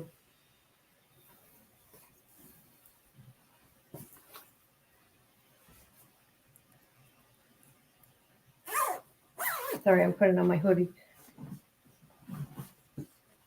All right. So I just want to show this other thing here real quick for people that don't know who he is. I'm going to show you his opening statement. Now, let me tell you, the judge is rude to him. The state is rude to him. And they're trying to keep evidence out of the trial. And thank God, Lauren, which is his wife, put this stuff online. But so I feel they're not giving him a chance to even speak. They're trying to shut him up. All right, hold on. Oh, and I think Grandma April's going to be or Paula, I mean, she's going to be testifying from this week. And I got a new video that they put out of her. They did. You know what? I'm going to ask him. I wonder if you can talk about that civil case with Monroe County. He can't talk about it if it has got a gag order. No, he don't have a gag order. It was lifted. Well, there you go. Yeah, that's why I said we get to see and watch all this.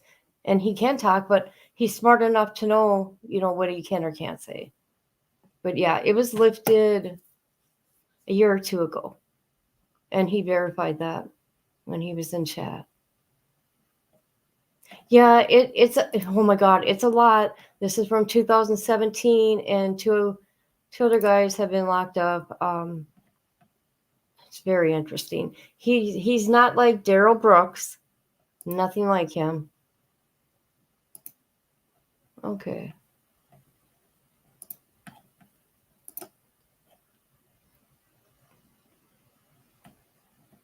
Okay, here's his opening statement.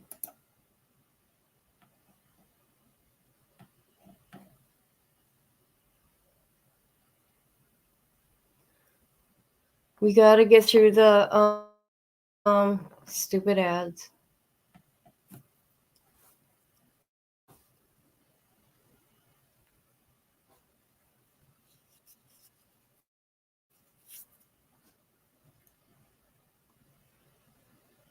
A 30-second ad?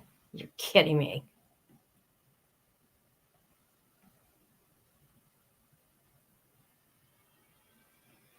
All right.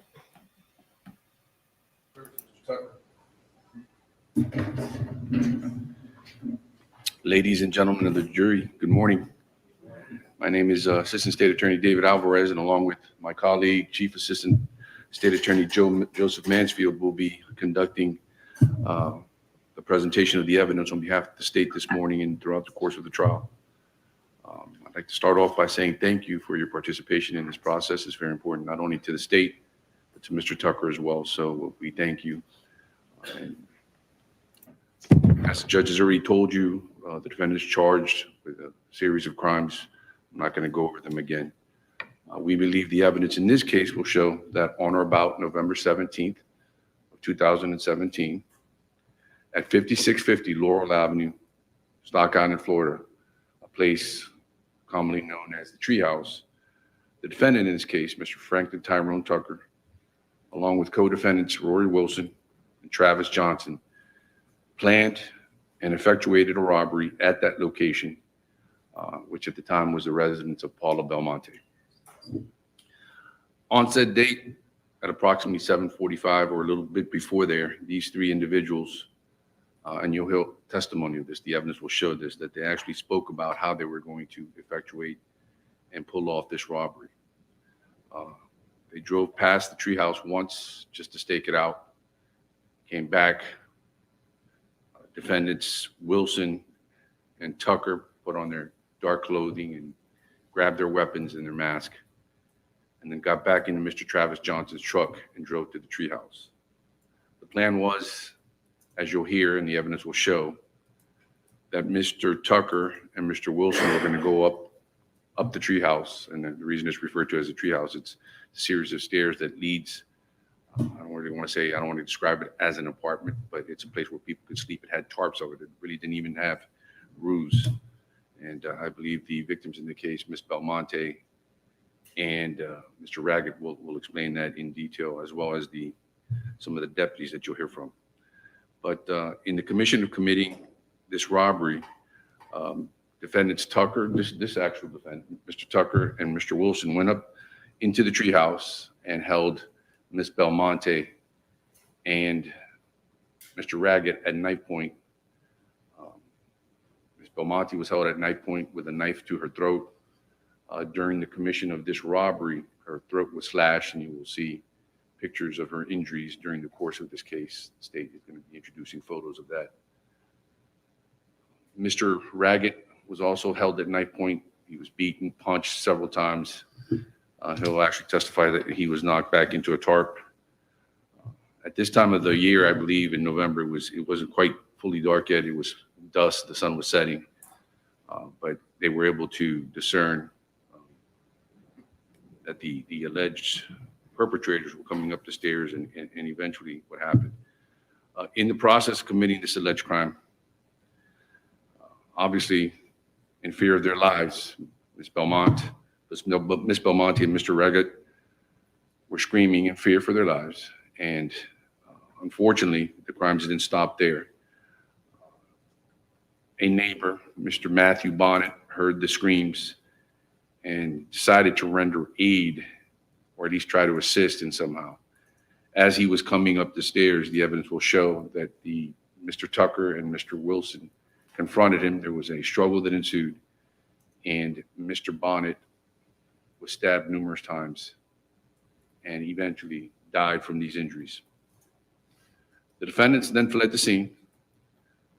Defendant Johnson, who was waiting in his dark-colored pickup truck, the getaway driver, noticing that there was a commotion going on, decided to leave his two accomplices and drives away.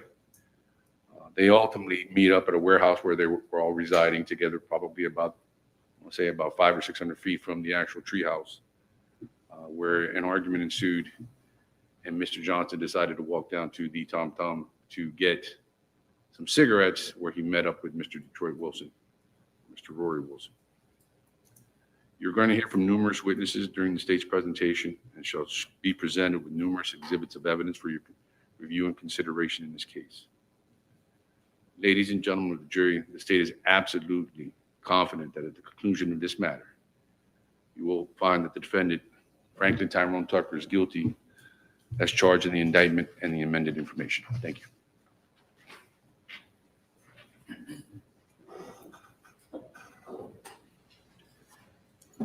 Tucker, would you like to make an opening statement at this time? Yes, sir. Okay, you may do so.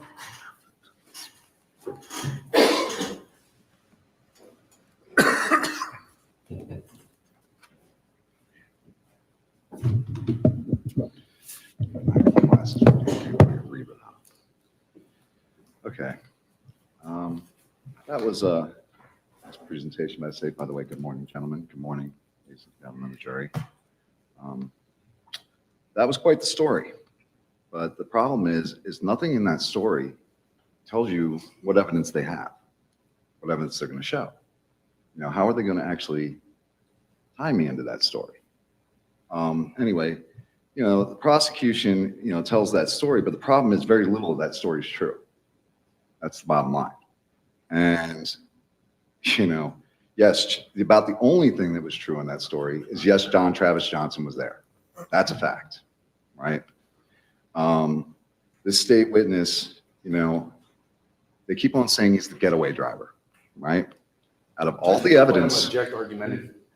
Yeah, I'm going to sustain the objection. Again, this is an opportunity to talk about what the evidence you expect will show. Oh, that's where I'm going, Your Honor. Okay. Just give me a second, I'll get right there. I was actually just getting to that point.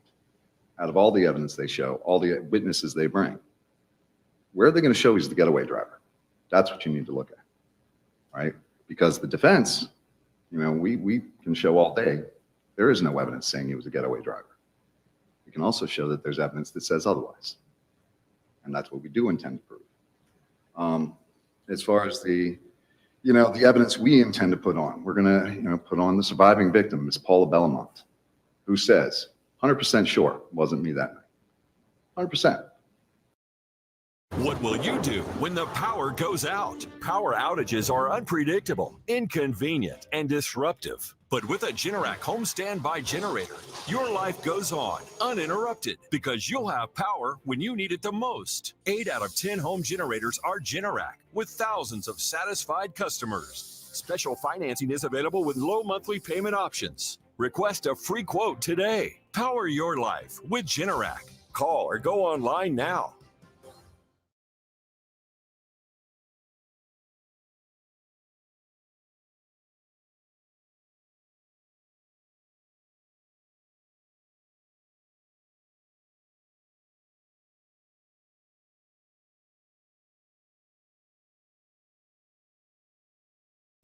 I have no idea what's going on here. This did not happen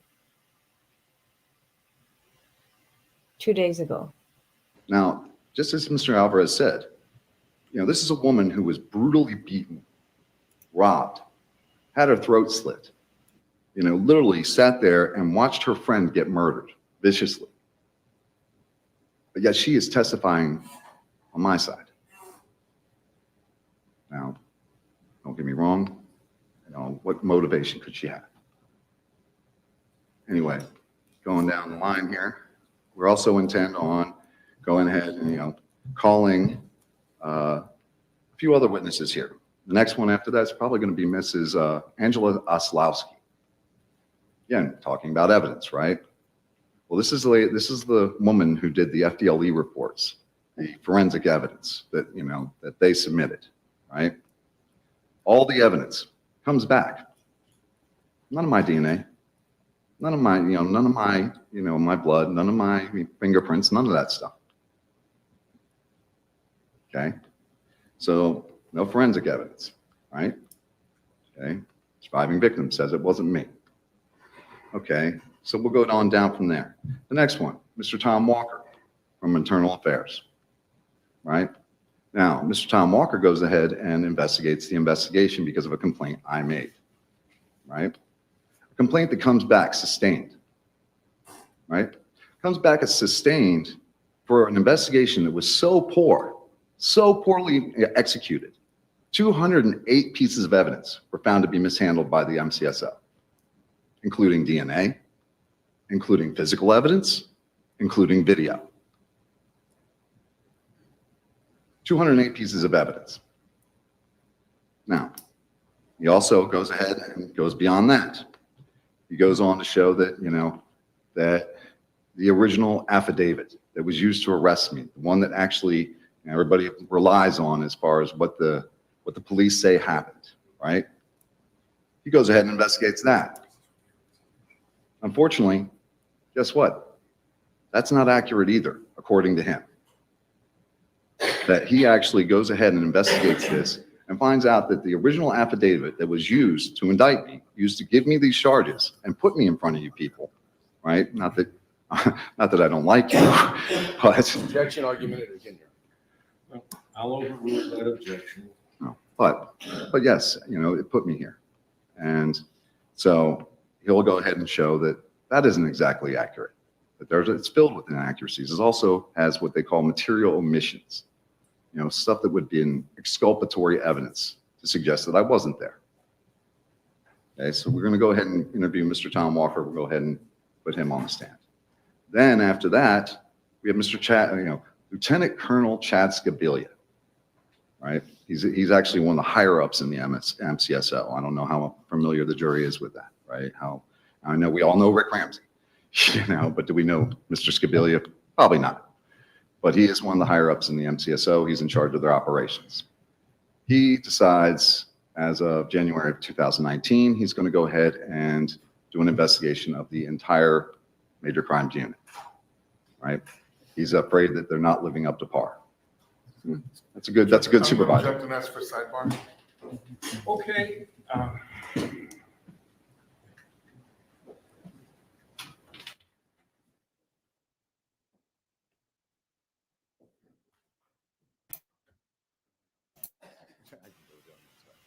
And this is what it's been so far with what me and Grandma have watched.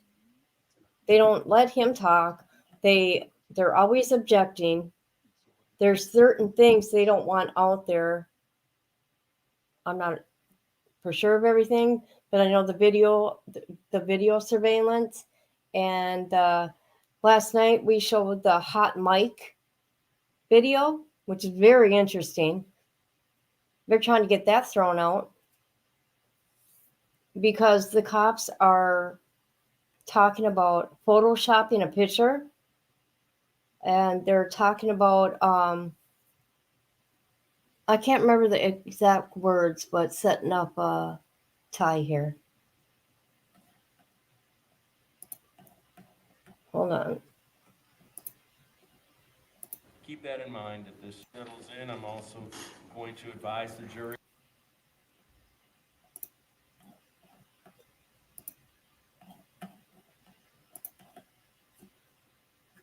Wait 1 second. I'm going to wait till this date settles in. I'm also going to advise the jury that I have overruled the objection, but I do want to remind you, this is opening statement.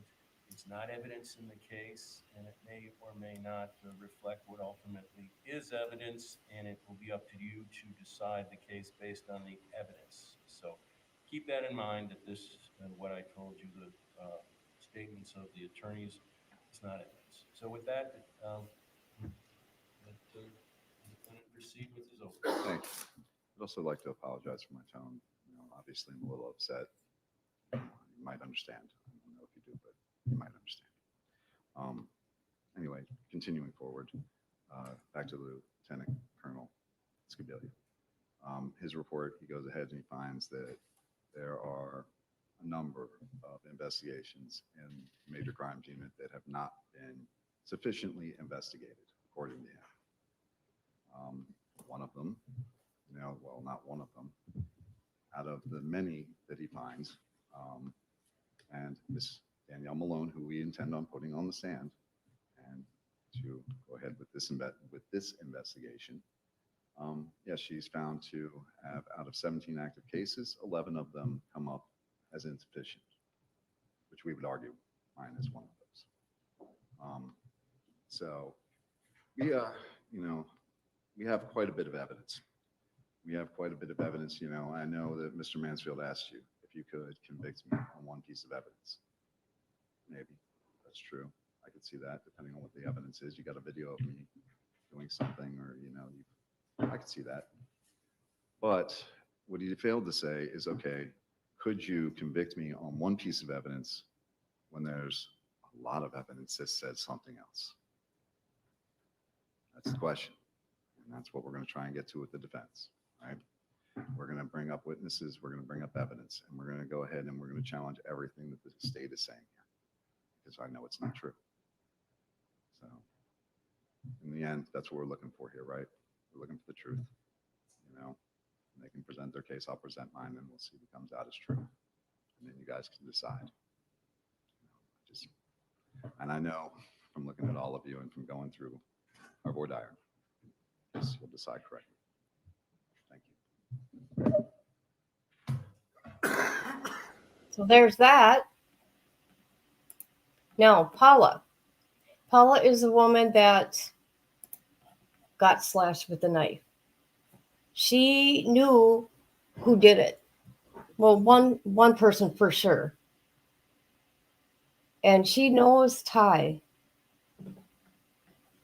And we watched her videos yesterday, but I didn't realize she's had, what did they say, Grandma? They've talked to her like 17 times. Did I hear that right? I think you're right about that. It was ridiculous. Wow. Okay, so we're going to watch a newest one that they, of her right now. Hopefully I got it ready. Yep, here we go. Good. Oh, shoot. Okay, this is Paula. My heart breaks for her. She seems to be doing pretty good in this video. This is in 2021. Hi, everybody. Doc Justice here with True Homestead. Today, we're sitting down with Paula Belmont. Miss Belmont is the surviving victim of the Treehouse murder story that we've been covering a while here at True Homestead. Miss Belmont, thank you so much for sitting down with us today to give us your time and tell us a little bit about your story. You're very welcome. Miss Belmont, just because of some of the issues that have gone on in this case, I want to make sure that we're clear here.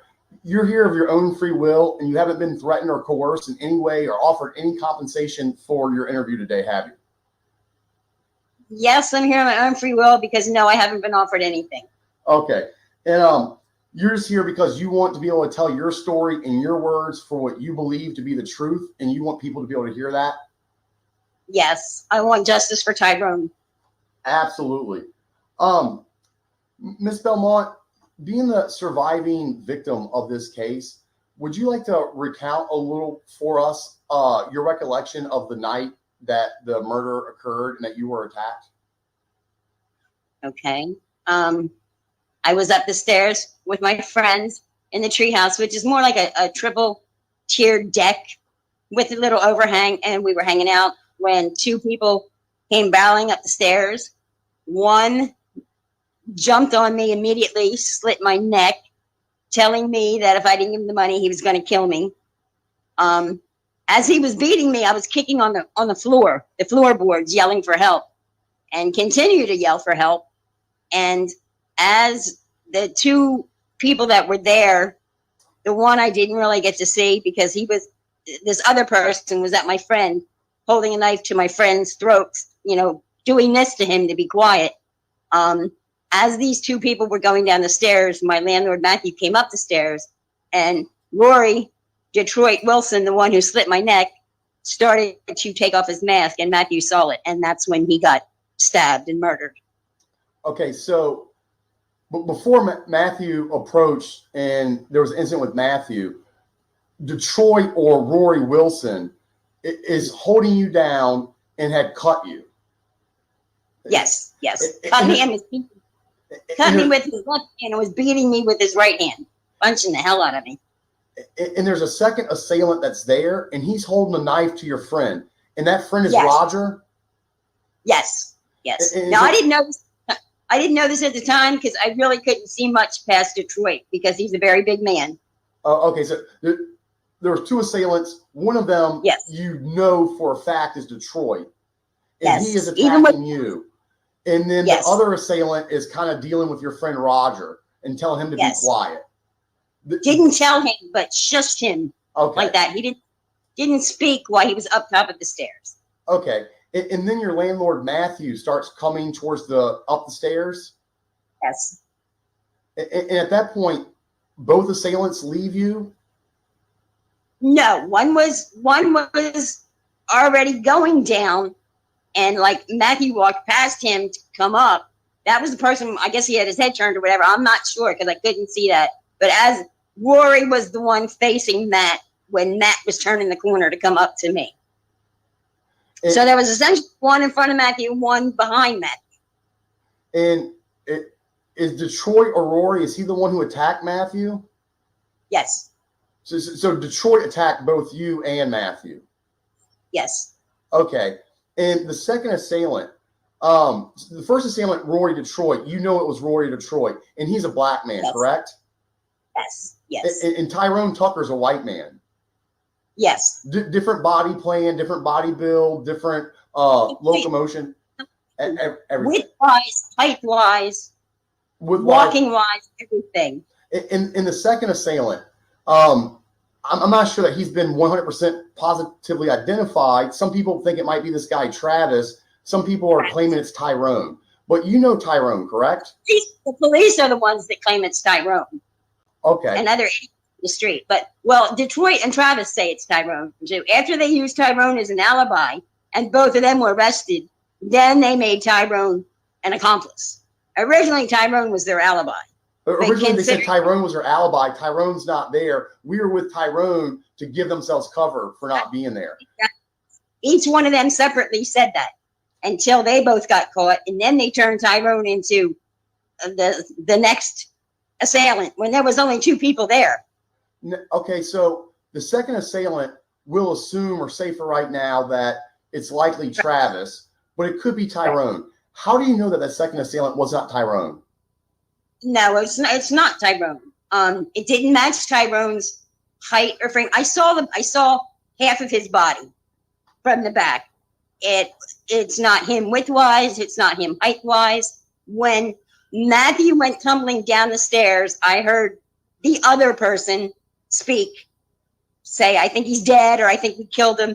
It was not Tyrone's voice. I know Tyrone's voice. Yeah, I was going to say, Tyrone has a very, very distinctive voice. I've spoken with him several times.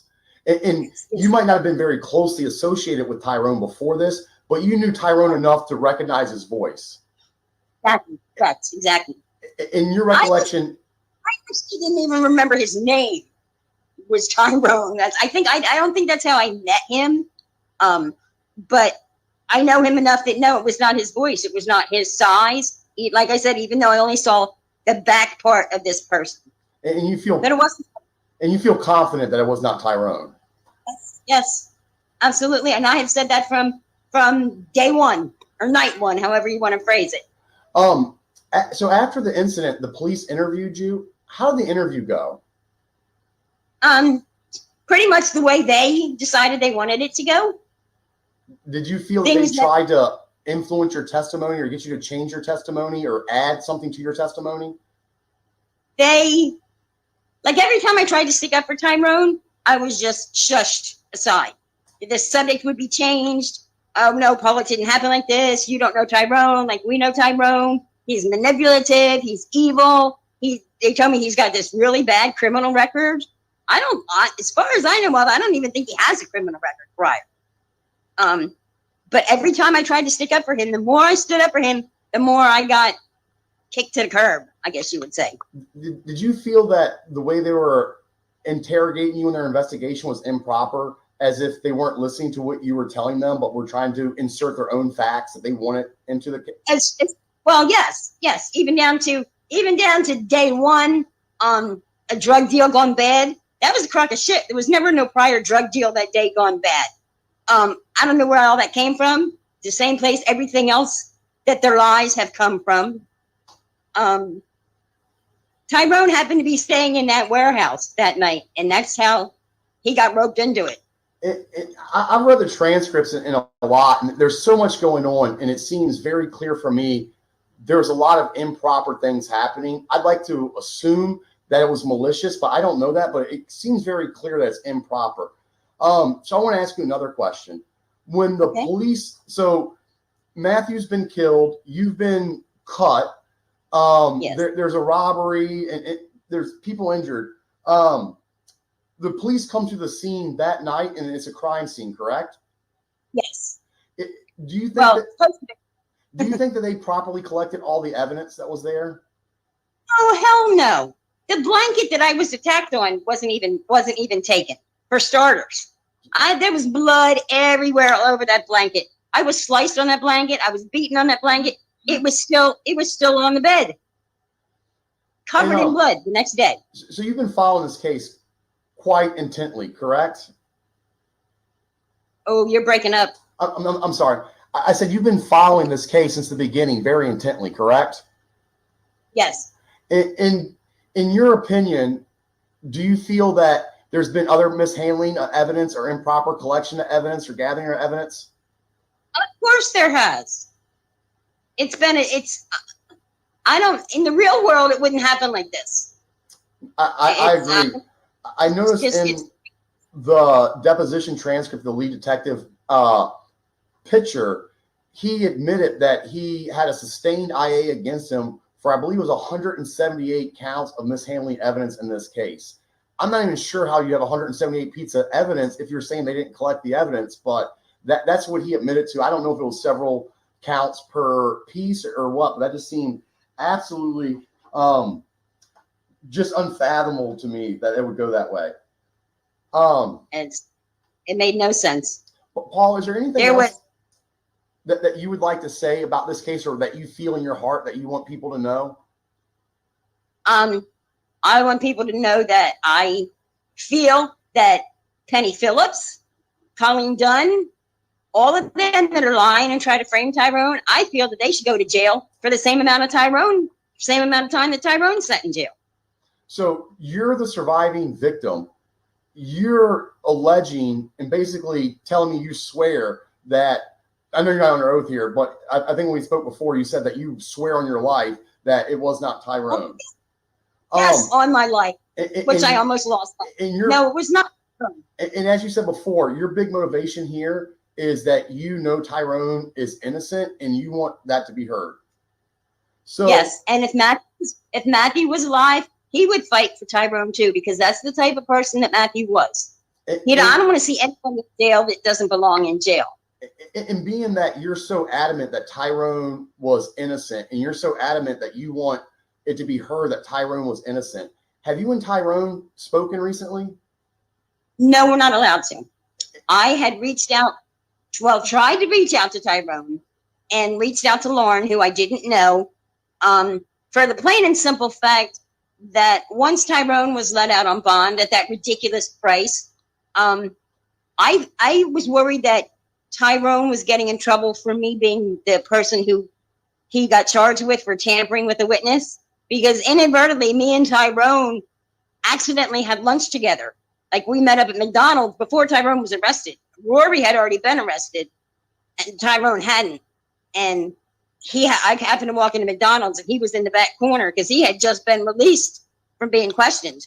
And he came up to me, and I mean, literally, we went outside because I was bawling, telling my story, crying on his shoulder. Oh, I got sidetracked. It's okay. We're talking about the no contact order, and you meet up with Tyrone. Okay, yes. So then later on, when I find out that Tyrone got arrested, it said for witness tampering. And I was upset, thinking that he was in trouble for talking to me. So I reached out to Lauren, reached out to Tyrone, the Free Franklin Tucker page. I did get a response from Lauren on Facebook. I called. Now at this point, Collen Dunne had been kicked to the curb like she belongs. And the new prosecutor, I contacted the prosecutor and said, I want to be able to Facebook and message back and forth with Lauren. Judge Jones issued a no contact order, which I'm trying to get lifted. I wrote a letter. Apparently you have to have a motion filed, but I now have a lawyer to help me so I don't get railroaded for doing things like what I'm doing now, talking to you, because that frame everybody down here as far as this case is concerned.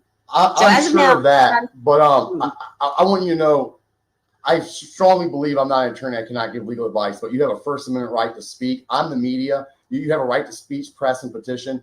If anything happens to you, if you have any retaliation or anything negative, please let me know immediately. You have all my contact information. I will find attorneys to hop on this if your attorney needs help. Thank you. So you said the judge had issued the no contact order. Do you know if the Yes. state had requested that? No, I don't know. The only reason I found out about it was because Lauren told me. Lauren was worried that they were going to get in trouble for me trying to reach out to them through Facebook, which is why I got in touch with the state attorney, the new state attorney. So I don't know the details of it. I do know I'm trying to get it dropped because I would like to talk to Tyrone. Basically, I want to tell Tyrone I'm sorry for everything he's been through. So you know the judge issued the order, but you don't know if the judge did that on his own or somebody had requested it. I think he did it on his own, because it's not just Tyrone. It's also against the other two. Okay. It's all three of them. And Detroit. And you didn't want this contact order, correct? And you did not want this contact order, and you've hired an attorney to get it removed. Is that correct? Well, I actually got an attorney, a pro bono attorney. Oh, God bless. That would help me. I didn't ask for it. I wanted. I mean, the other two were in prison jail where they need to be. I don't want nothing to do with them. But like I said, Tyrone was my friend. Tyrone still is my friend, even though we're not allowed to speak. But I want to be able to speak to him. I want to be actually able to speak to Lauren instead of just, I'm going to meet him. I want to meet Lauren. I would like to go out and give Tyrone a hug and just literally, like I said, apologize to him for the nightmare that he's been going through. Lauren's an angel, and Ty's been put through a nightmare. I just wish all of us that go through these nightmares could have angels like Lauren. She's a force of nature I have absolute respect for. Without Lauren, Tyrone would probably die in jail, in prison, because. Ms. Belmont, before I hop off here, I want to ask you one more thing. Now, you mentioned the witness tampering or witness intimidation. I know witness tampering or tampering with a witness was one of the charges levied against Tyrone. But yeah, and that proved to be bullshit also. Now, I agree it's likely bovine excrement. Where I'm trying to go at with this, though, is whether Tyrone, if somehow or another he did tamper with another witness, it was another witness. It absolutely was not you. Is that correct? Absolutely no, not me. It was supposedly Rory's Detroit's wife. Okay, but Tyrone or Lauren or nobody other than police have ever asked you to change your testimony. Is that correct? That's correct. The police never really asked me to change my testimony. They just tried to sway me. Like at one point, Matt Pitcher almost had me questioning, like, well, could this really have been? But no, there was nothing nothing that would make me say it was Tyrone. And I'm in a weird situation because two of them I'm going against and the one I'm sticking up for. So it's kind of confusing for the defense attorney. Yes. But that's the way it is. So you're not just somebody who doesn't want anybody to ever be punished. People who are guilty and committed murder or robbery, you absolutely believe should be sitting in jail. Oh, yeah. But you believe an innocent man should never sit in jail the same way I do. If I thought Tyrone did it, he can rot in hell like the other two, as far as I'm concerned. But Tyrone didn't do it. Miss Belmont. And I'm going to fight just as much as I can for him because he deserves to have somebody stick up for him instead of the crooked Bubba system down here. Miss Belmont, I really want to thank you so much. I can't thank you enough with words for sitting down and speaking with me and speaking with my audience. We've been following this case for a while, and there's hundreds, if not thousands, of pages. And when you go through it, it's beyond obvious of the issues, but it's hard to describe or get anybody to follow reading 500 pages. I think your words will really help a lot of readers understand what's going on and how egregious the conduct or misconduct of the state's attorney's office and the sheriff's office has been in this case. Yes, sir. And I certainly hope it helps Tyrone. Again, we thank you so much. If you need anything from me or you have any questions, please feel free to contact me. If there's any retaliation, I would want to know about it immediately. And again, God bless you. I'm praying for you. And I hope I get to meet you soon and buy you dinner. Oh, thank you. Okay, thank you very much. You're so welcome. God bless. Isn't she sweet? She's been through hell. Hold on. Okay, hold on. I want to pull something up here.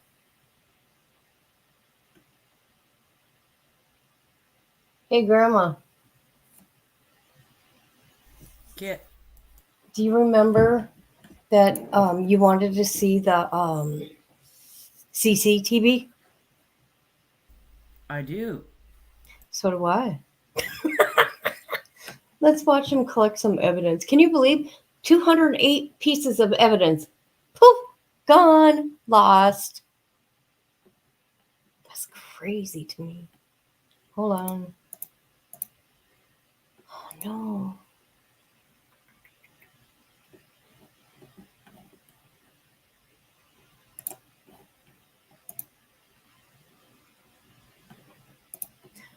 I know, I'm slow. It's my laptop.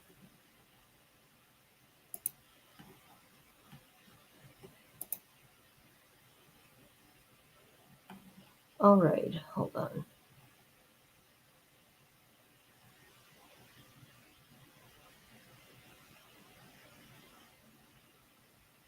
Oh, yes, I found another interview. Here we go. Here it is.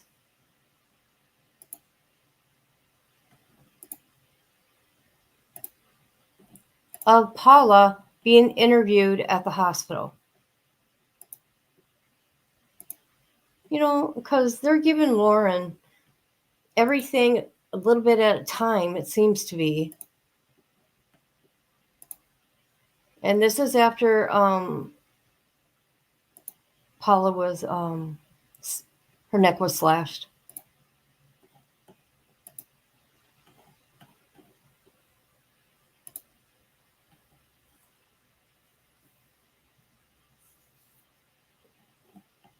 No, this is a different one. This is a second one. I just found it today. Yeah. Okay. Now I know you didn't get a good look at the second person, but you know, you said they were wearing all dark. He was wearing something dark, and I don't know if he had shorts on or not. I know he had long sleeves on. Oh, and I think they had gloves on. They had gloves on. Well, Okay. the one did. Detroit had gloves on. I'm not sure about the other one. Okay.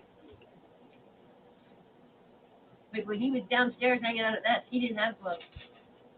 And them two people can tell you where he was because, like, Detroit had come up my stairs earlier that night, was hanging out. I don't want nothing to do with them. Jerk. I don't drink beer. I don't want them people hanging around me.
What is Danielle doing?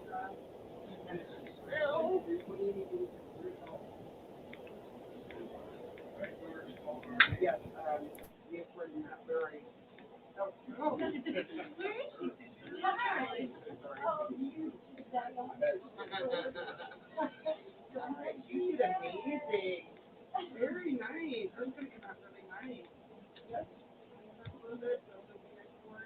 All right, well, you're out of here. And we're out. Thank you so much. Hey, thank you so much.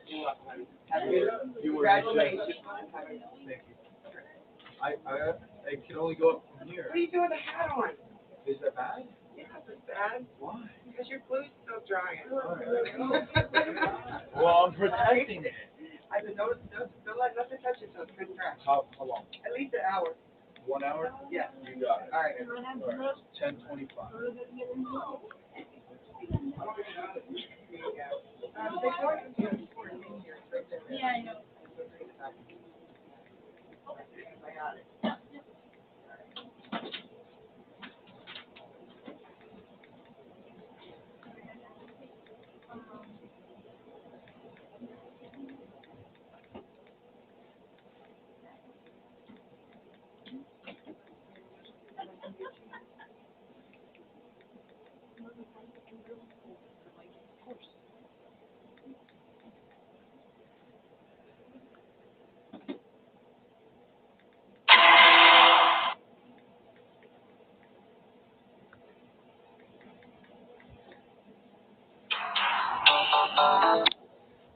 Yes, sir.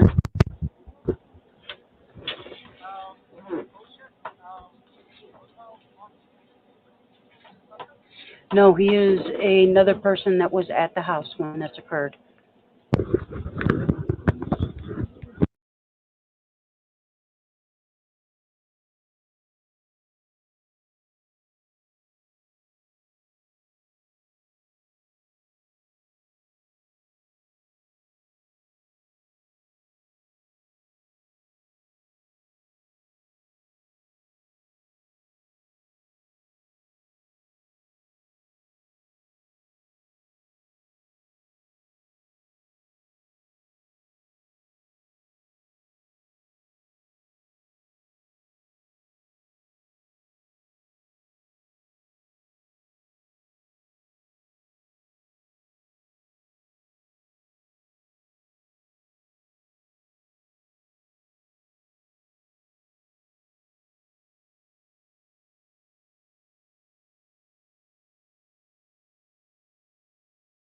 Sorry, guys, I was on mute.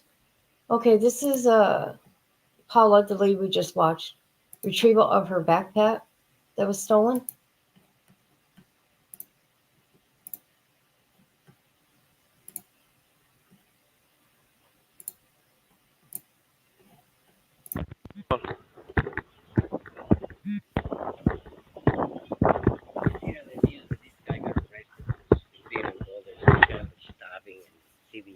Okay. And then one of his friends asked me if I can help him out to do some work. So I said, well, we got some work. And I asked these ladies if we can stay here temporarily until we finish the work. He came, put all his stuff inside, and then the same day, the detective came and arrested him. That same day? The same day. So he didn't ever leave here. So what I did is I put all his stuff in the truck, and I have to put it away because they're coming with furniture and all that. So I put it right in my house. I put the truck there with his stuff. His girlfriend is supposed to come and pick it up. But the lady who owns the house came and started cleaning, and then they found a purse stuck for the AC unit, the handle. Okay. And then, unfortunately, she touched it, and we touched it to see what way that purse is going there. And then inside, it's a card that says Belmonte. So I thought it sounds familiar with the case. Okay. And then that's the purse there. The Sure, only yeah, show me what you got. And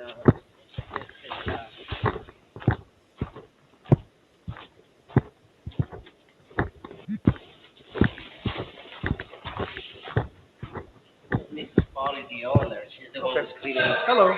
Good, how are you? Good. Cleaning the AC, and then I said the right thing to do is just call you guys. That's the purse right there. Okay, so. Yeah, I guess I'll put my part in. Martin's been helping me with the house because I live in North Carolina and I come down in like every 3 weeks, but we're moving in for, I should say, for about 3 or 4 months before we start renting. Okay. And I was changing the air filter yesterday, and I'm going, and I was just here a few weeks ago. There's a purse under here. It was thrown in the closet in the return. Okay. Almost like it was hidden there, or like it went there Like after? it wasn't there. Okay. And that's where this person was staying at?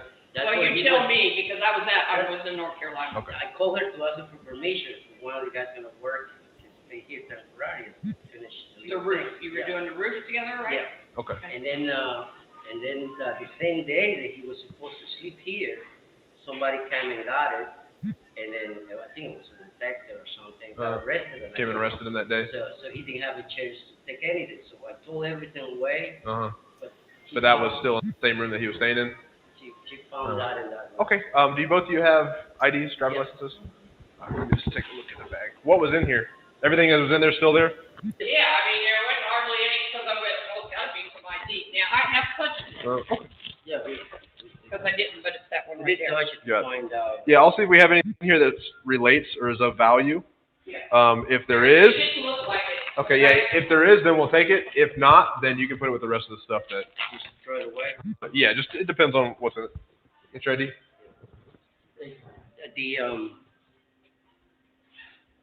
But it is some card that was. It's just here, right? Yeah. Okay. Yeah, I'll look at the names involved and everything and just, see what we got. Trying to figure out if it was the cleaning lady, if it was the cleaning lady, and no one that had it first. I mean, I thought that's maybe it was. But yeah. Yeah, well, it's better safe than sorry because you never know if something else is involved with it. Martin always tries to do the right thing. Yeah. Don't get me involved in this. 12:15, switching to 2.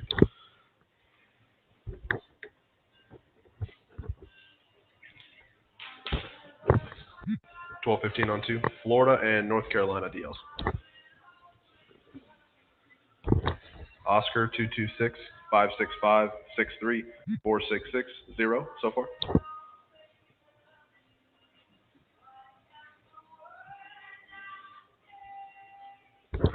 North Carolina 310-88687.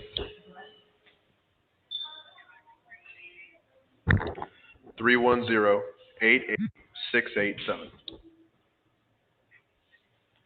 Is that for you?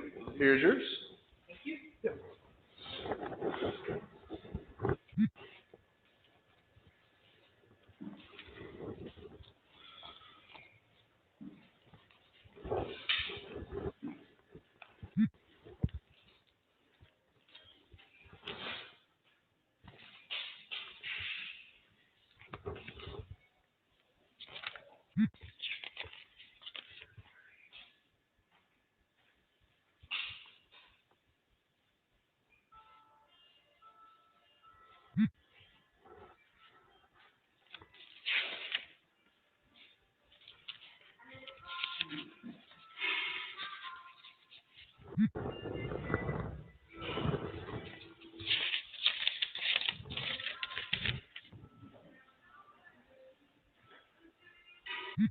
Yeah, she says our room is Tuesday.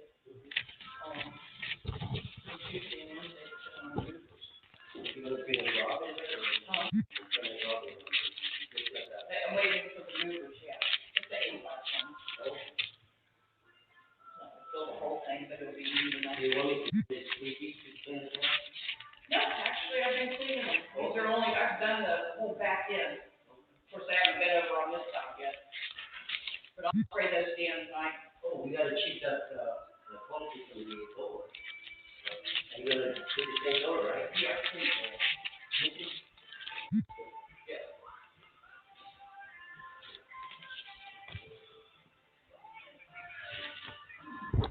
Copy. Thank you. Back to 1.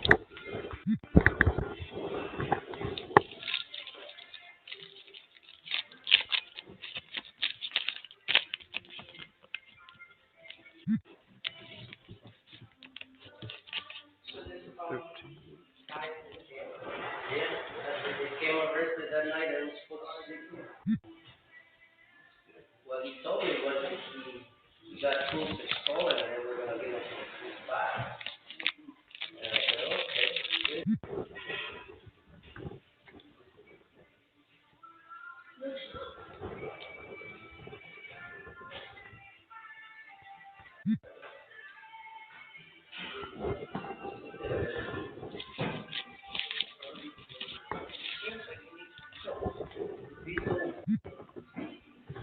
That's gonna be down here. World first. Yeah, there's a long one and a.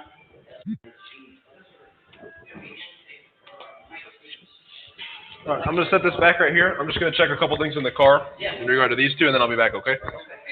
Yep.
Hey, how you doing? Good. Hey, I was just trying to get into this homicide report from Stock Island, and I saw that you've blocked it. And so, well, what I have is a house here in Big Pine. They had one of the suspects was arrested out of this house on Enterprise, and yeah, they were just cleaning it out and everything. And they looked inside of the AC return. They found a black purse, and they didn't know what it was, so they started going through it. And inside was I think an EBT card for Paula Belmont, the female victim. Yeah. Okay. It was inside the house. I'll have them show me exactly where.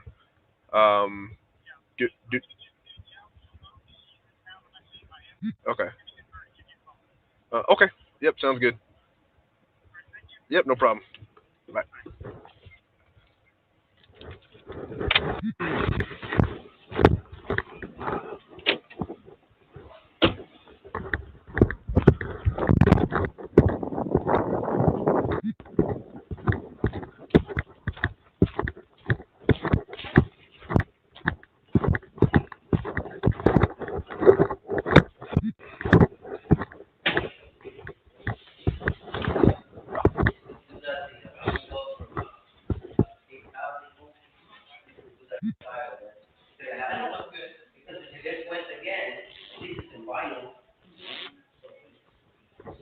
I'll be right back.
Can you show me where you had found it at? The truck? Yeah, where we, yeah. The house was empty. Okay. Under here, because I was changing my air filter. Where exactly Thrown under there? Just like sitting on the tray down there? Yeah, it was thrown, but it was thrown back there. You could tell he was hiding it or something. Okay, so he threw it back into here. Was it on this side or that side? This side. Okay, so it's like all the way back in the corner? Okay.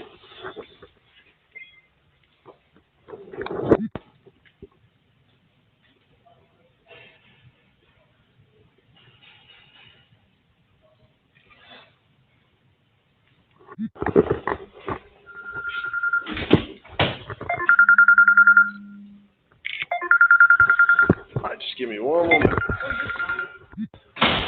Hello. Yep, how you doing? Yep. Oh, okay. Yep, sounds good. All right, do you need me to get anything from them, statements on where they found it or anything? Sure, no problem. All right, sounds good. Bye.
Okay.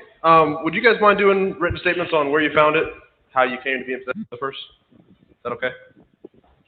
Okay. One for you. One for you. I'm terrible at writing. Oh, that's all right. This is as good as you can. So who had first discovered it? Me. You did. Okay. So just say the reason why you were in there. Talk about you being the homeowner. You were in there just cleaning things out, and you saw this back in there. And how you told me that it looked like it was thrown in there. Oh, hidden. yeah, I went. Right. I knew Just it wasn't there. put your thoughts on that. And then who had gone through the purse? And then we I both. did, because I was wondering who's. Okay. And then we both went to the Through it first year today. just to make sure. Okay, and this all happened just. Yeah. Yeah, with him, but I found it yesterday. Okay, you found it yesterday. Did you take it out of there right away? Yeah. Okay, where'd you put it at? So you had put it there until he came today. Right. Okay, and then when you came, We went through. so you showed him the purse, and then you guys went through. Okay, and then you saw that card in there that had her name. Okay, then you called me. Yes. Okay, yeah. So just make sure all that's in the statements. One of the detectives on the case is on her way here now. Just to take, I know I already started taking pictures, but they have certain pictures they want. So she's going to come down and take pictures, probably take the purse, and get your guys' statements from you. So I know I'm able to say what was already published. So Paula Belmont, she was one of the victims. She didn't die. She was the victim that got cut on the neck. Yeah, and I can tell you that because that's all already been on Facebook and that's already out there. Really? Yeah, that's already been, Yeah, but stories I'm have already just been put out. So they jumped. Yeah, yeah, and again, what I'm able to say is everything that was already released, which is, it was a, So where did they find it? I mean, it wasn't around here, was it? what? Where they found her? No, this all happened in Stock Island. Oh, it's Stock Island? Yeah. How far is that from here? Stock Island is about Yeah, it's like 20. It's like 25 minutes from here. No. See, the way I found it is because he and his girlfriend used to work for Mango Mama a long time ago. So the guy from Mango Mama went to say, Martin, do you need help? And that's how I got him. It only lasted like a 2 days, and that's it. So I came today. I should.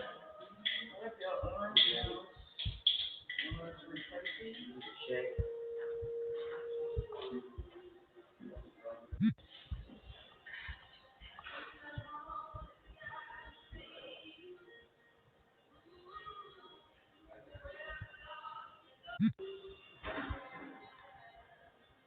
What was the guy's name that lived here? No, he didn't live here. Well, the guy that was going to, what was his name? Robinson. Okay.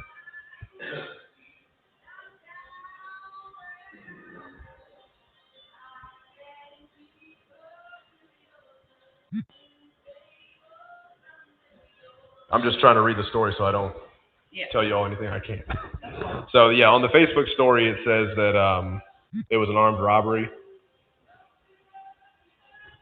So he must have made it back here after it happened. Well, when he came here, he was already putting his stuff. Man, no, you haven't even worked. And he was just, oh no, the detective found my stolen tools, and she's coming to take me to see if those are my tools.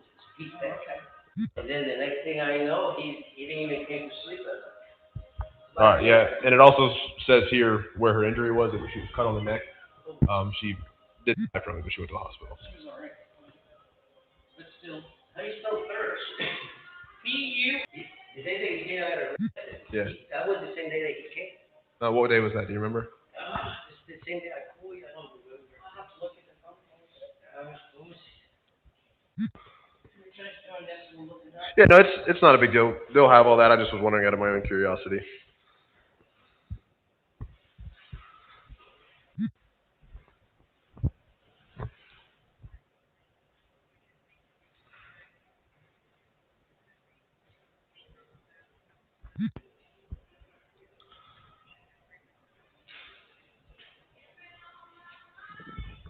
Oh, and make sure on those that you have the address and phone number.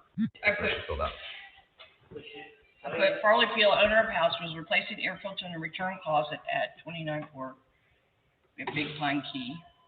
And then I found a purse pushed back in the right corner of the return closet.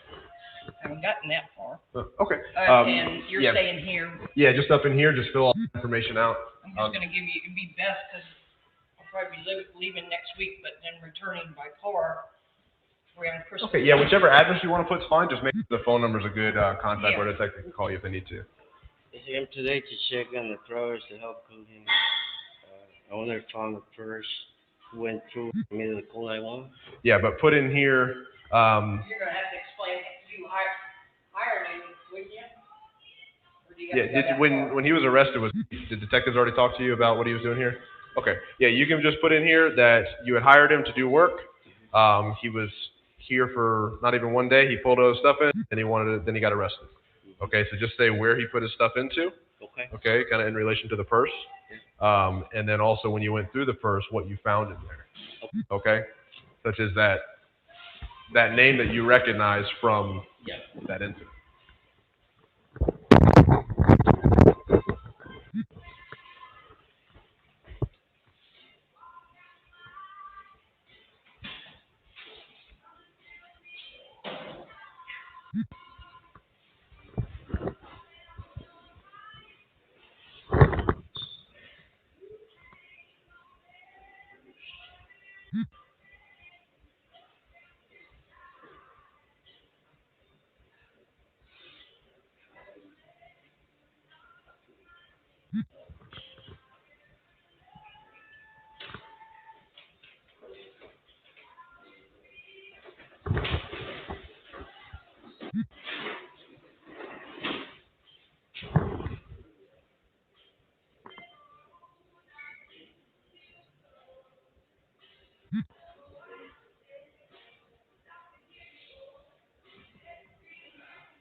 come and get her stuff. I got her phone number if needed. Yeah, we'll see. Whenever the detective gets here, she may have some more questions, because she's a lot more familiar with the case than I am. Better? Let me see.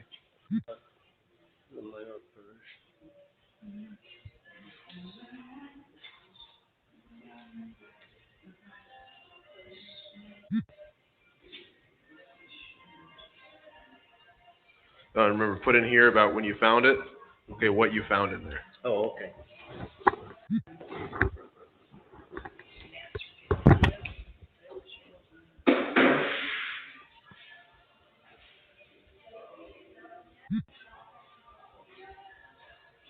It's a notebook, right? It's a notebook.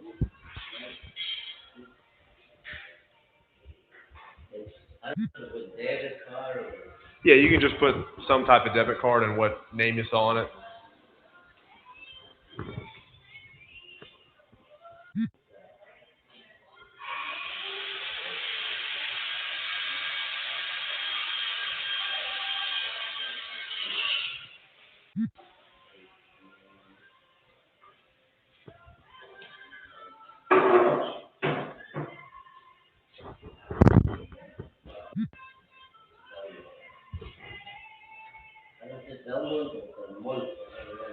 Yeah, however you spell it, however you remember it, that's what you can put.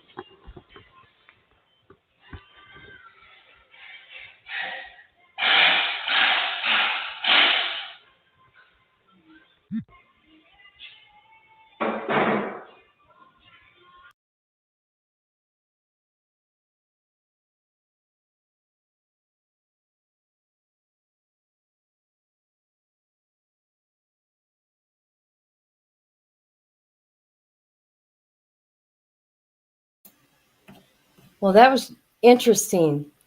We need to find that police report.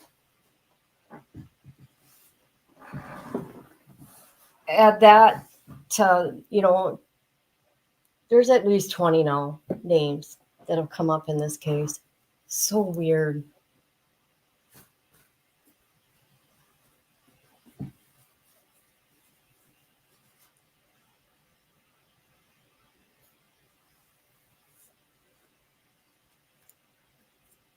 Grandma?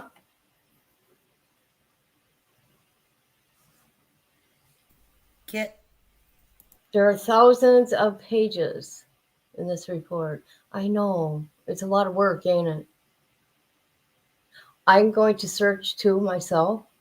I also want to get my hands on the civil suit and listen to all the cops' lies.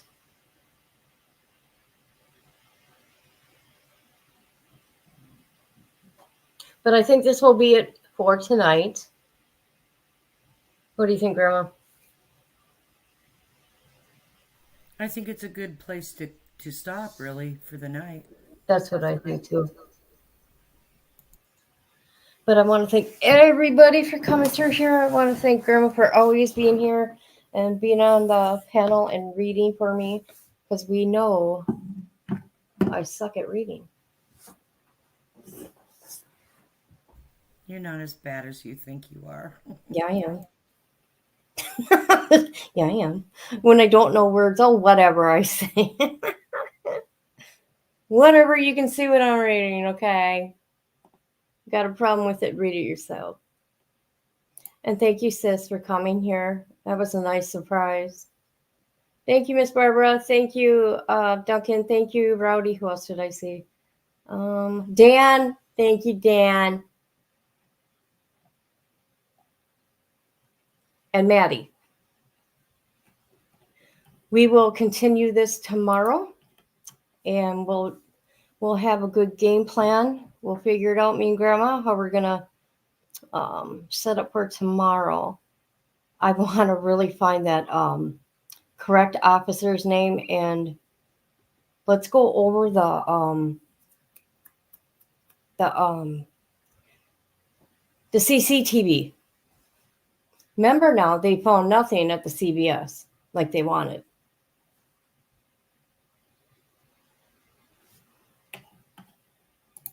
It's a pretty thin case right now. Yeah.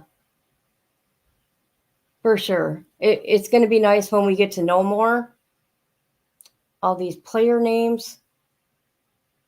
Because there's so much.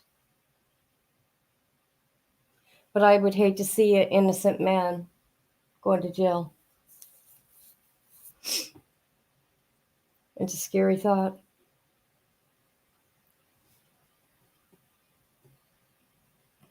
All right, everybody. Love you. See you tomorrow. Oh, tomorrow there's no school or anything. Nothing's open. Well, I'll have time. I have time every day. I kind of want to go, I think, during the day and do this. You know, like early afternoon or something. I don't know. Look out for the notification. I always put on the community wall. Just holla. Holla. Echo. Echo. All right. Love you guys. Oh, here. I want to show you him and his wife. Hold on. Hold on. Look at the shirt he's wearing. Hold on. There he is. With his wife, Lauren. He's out on a $2 million bond right now.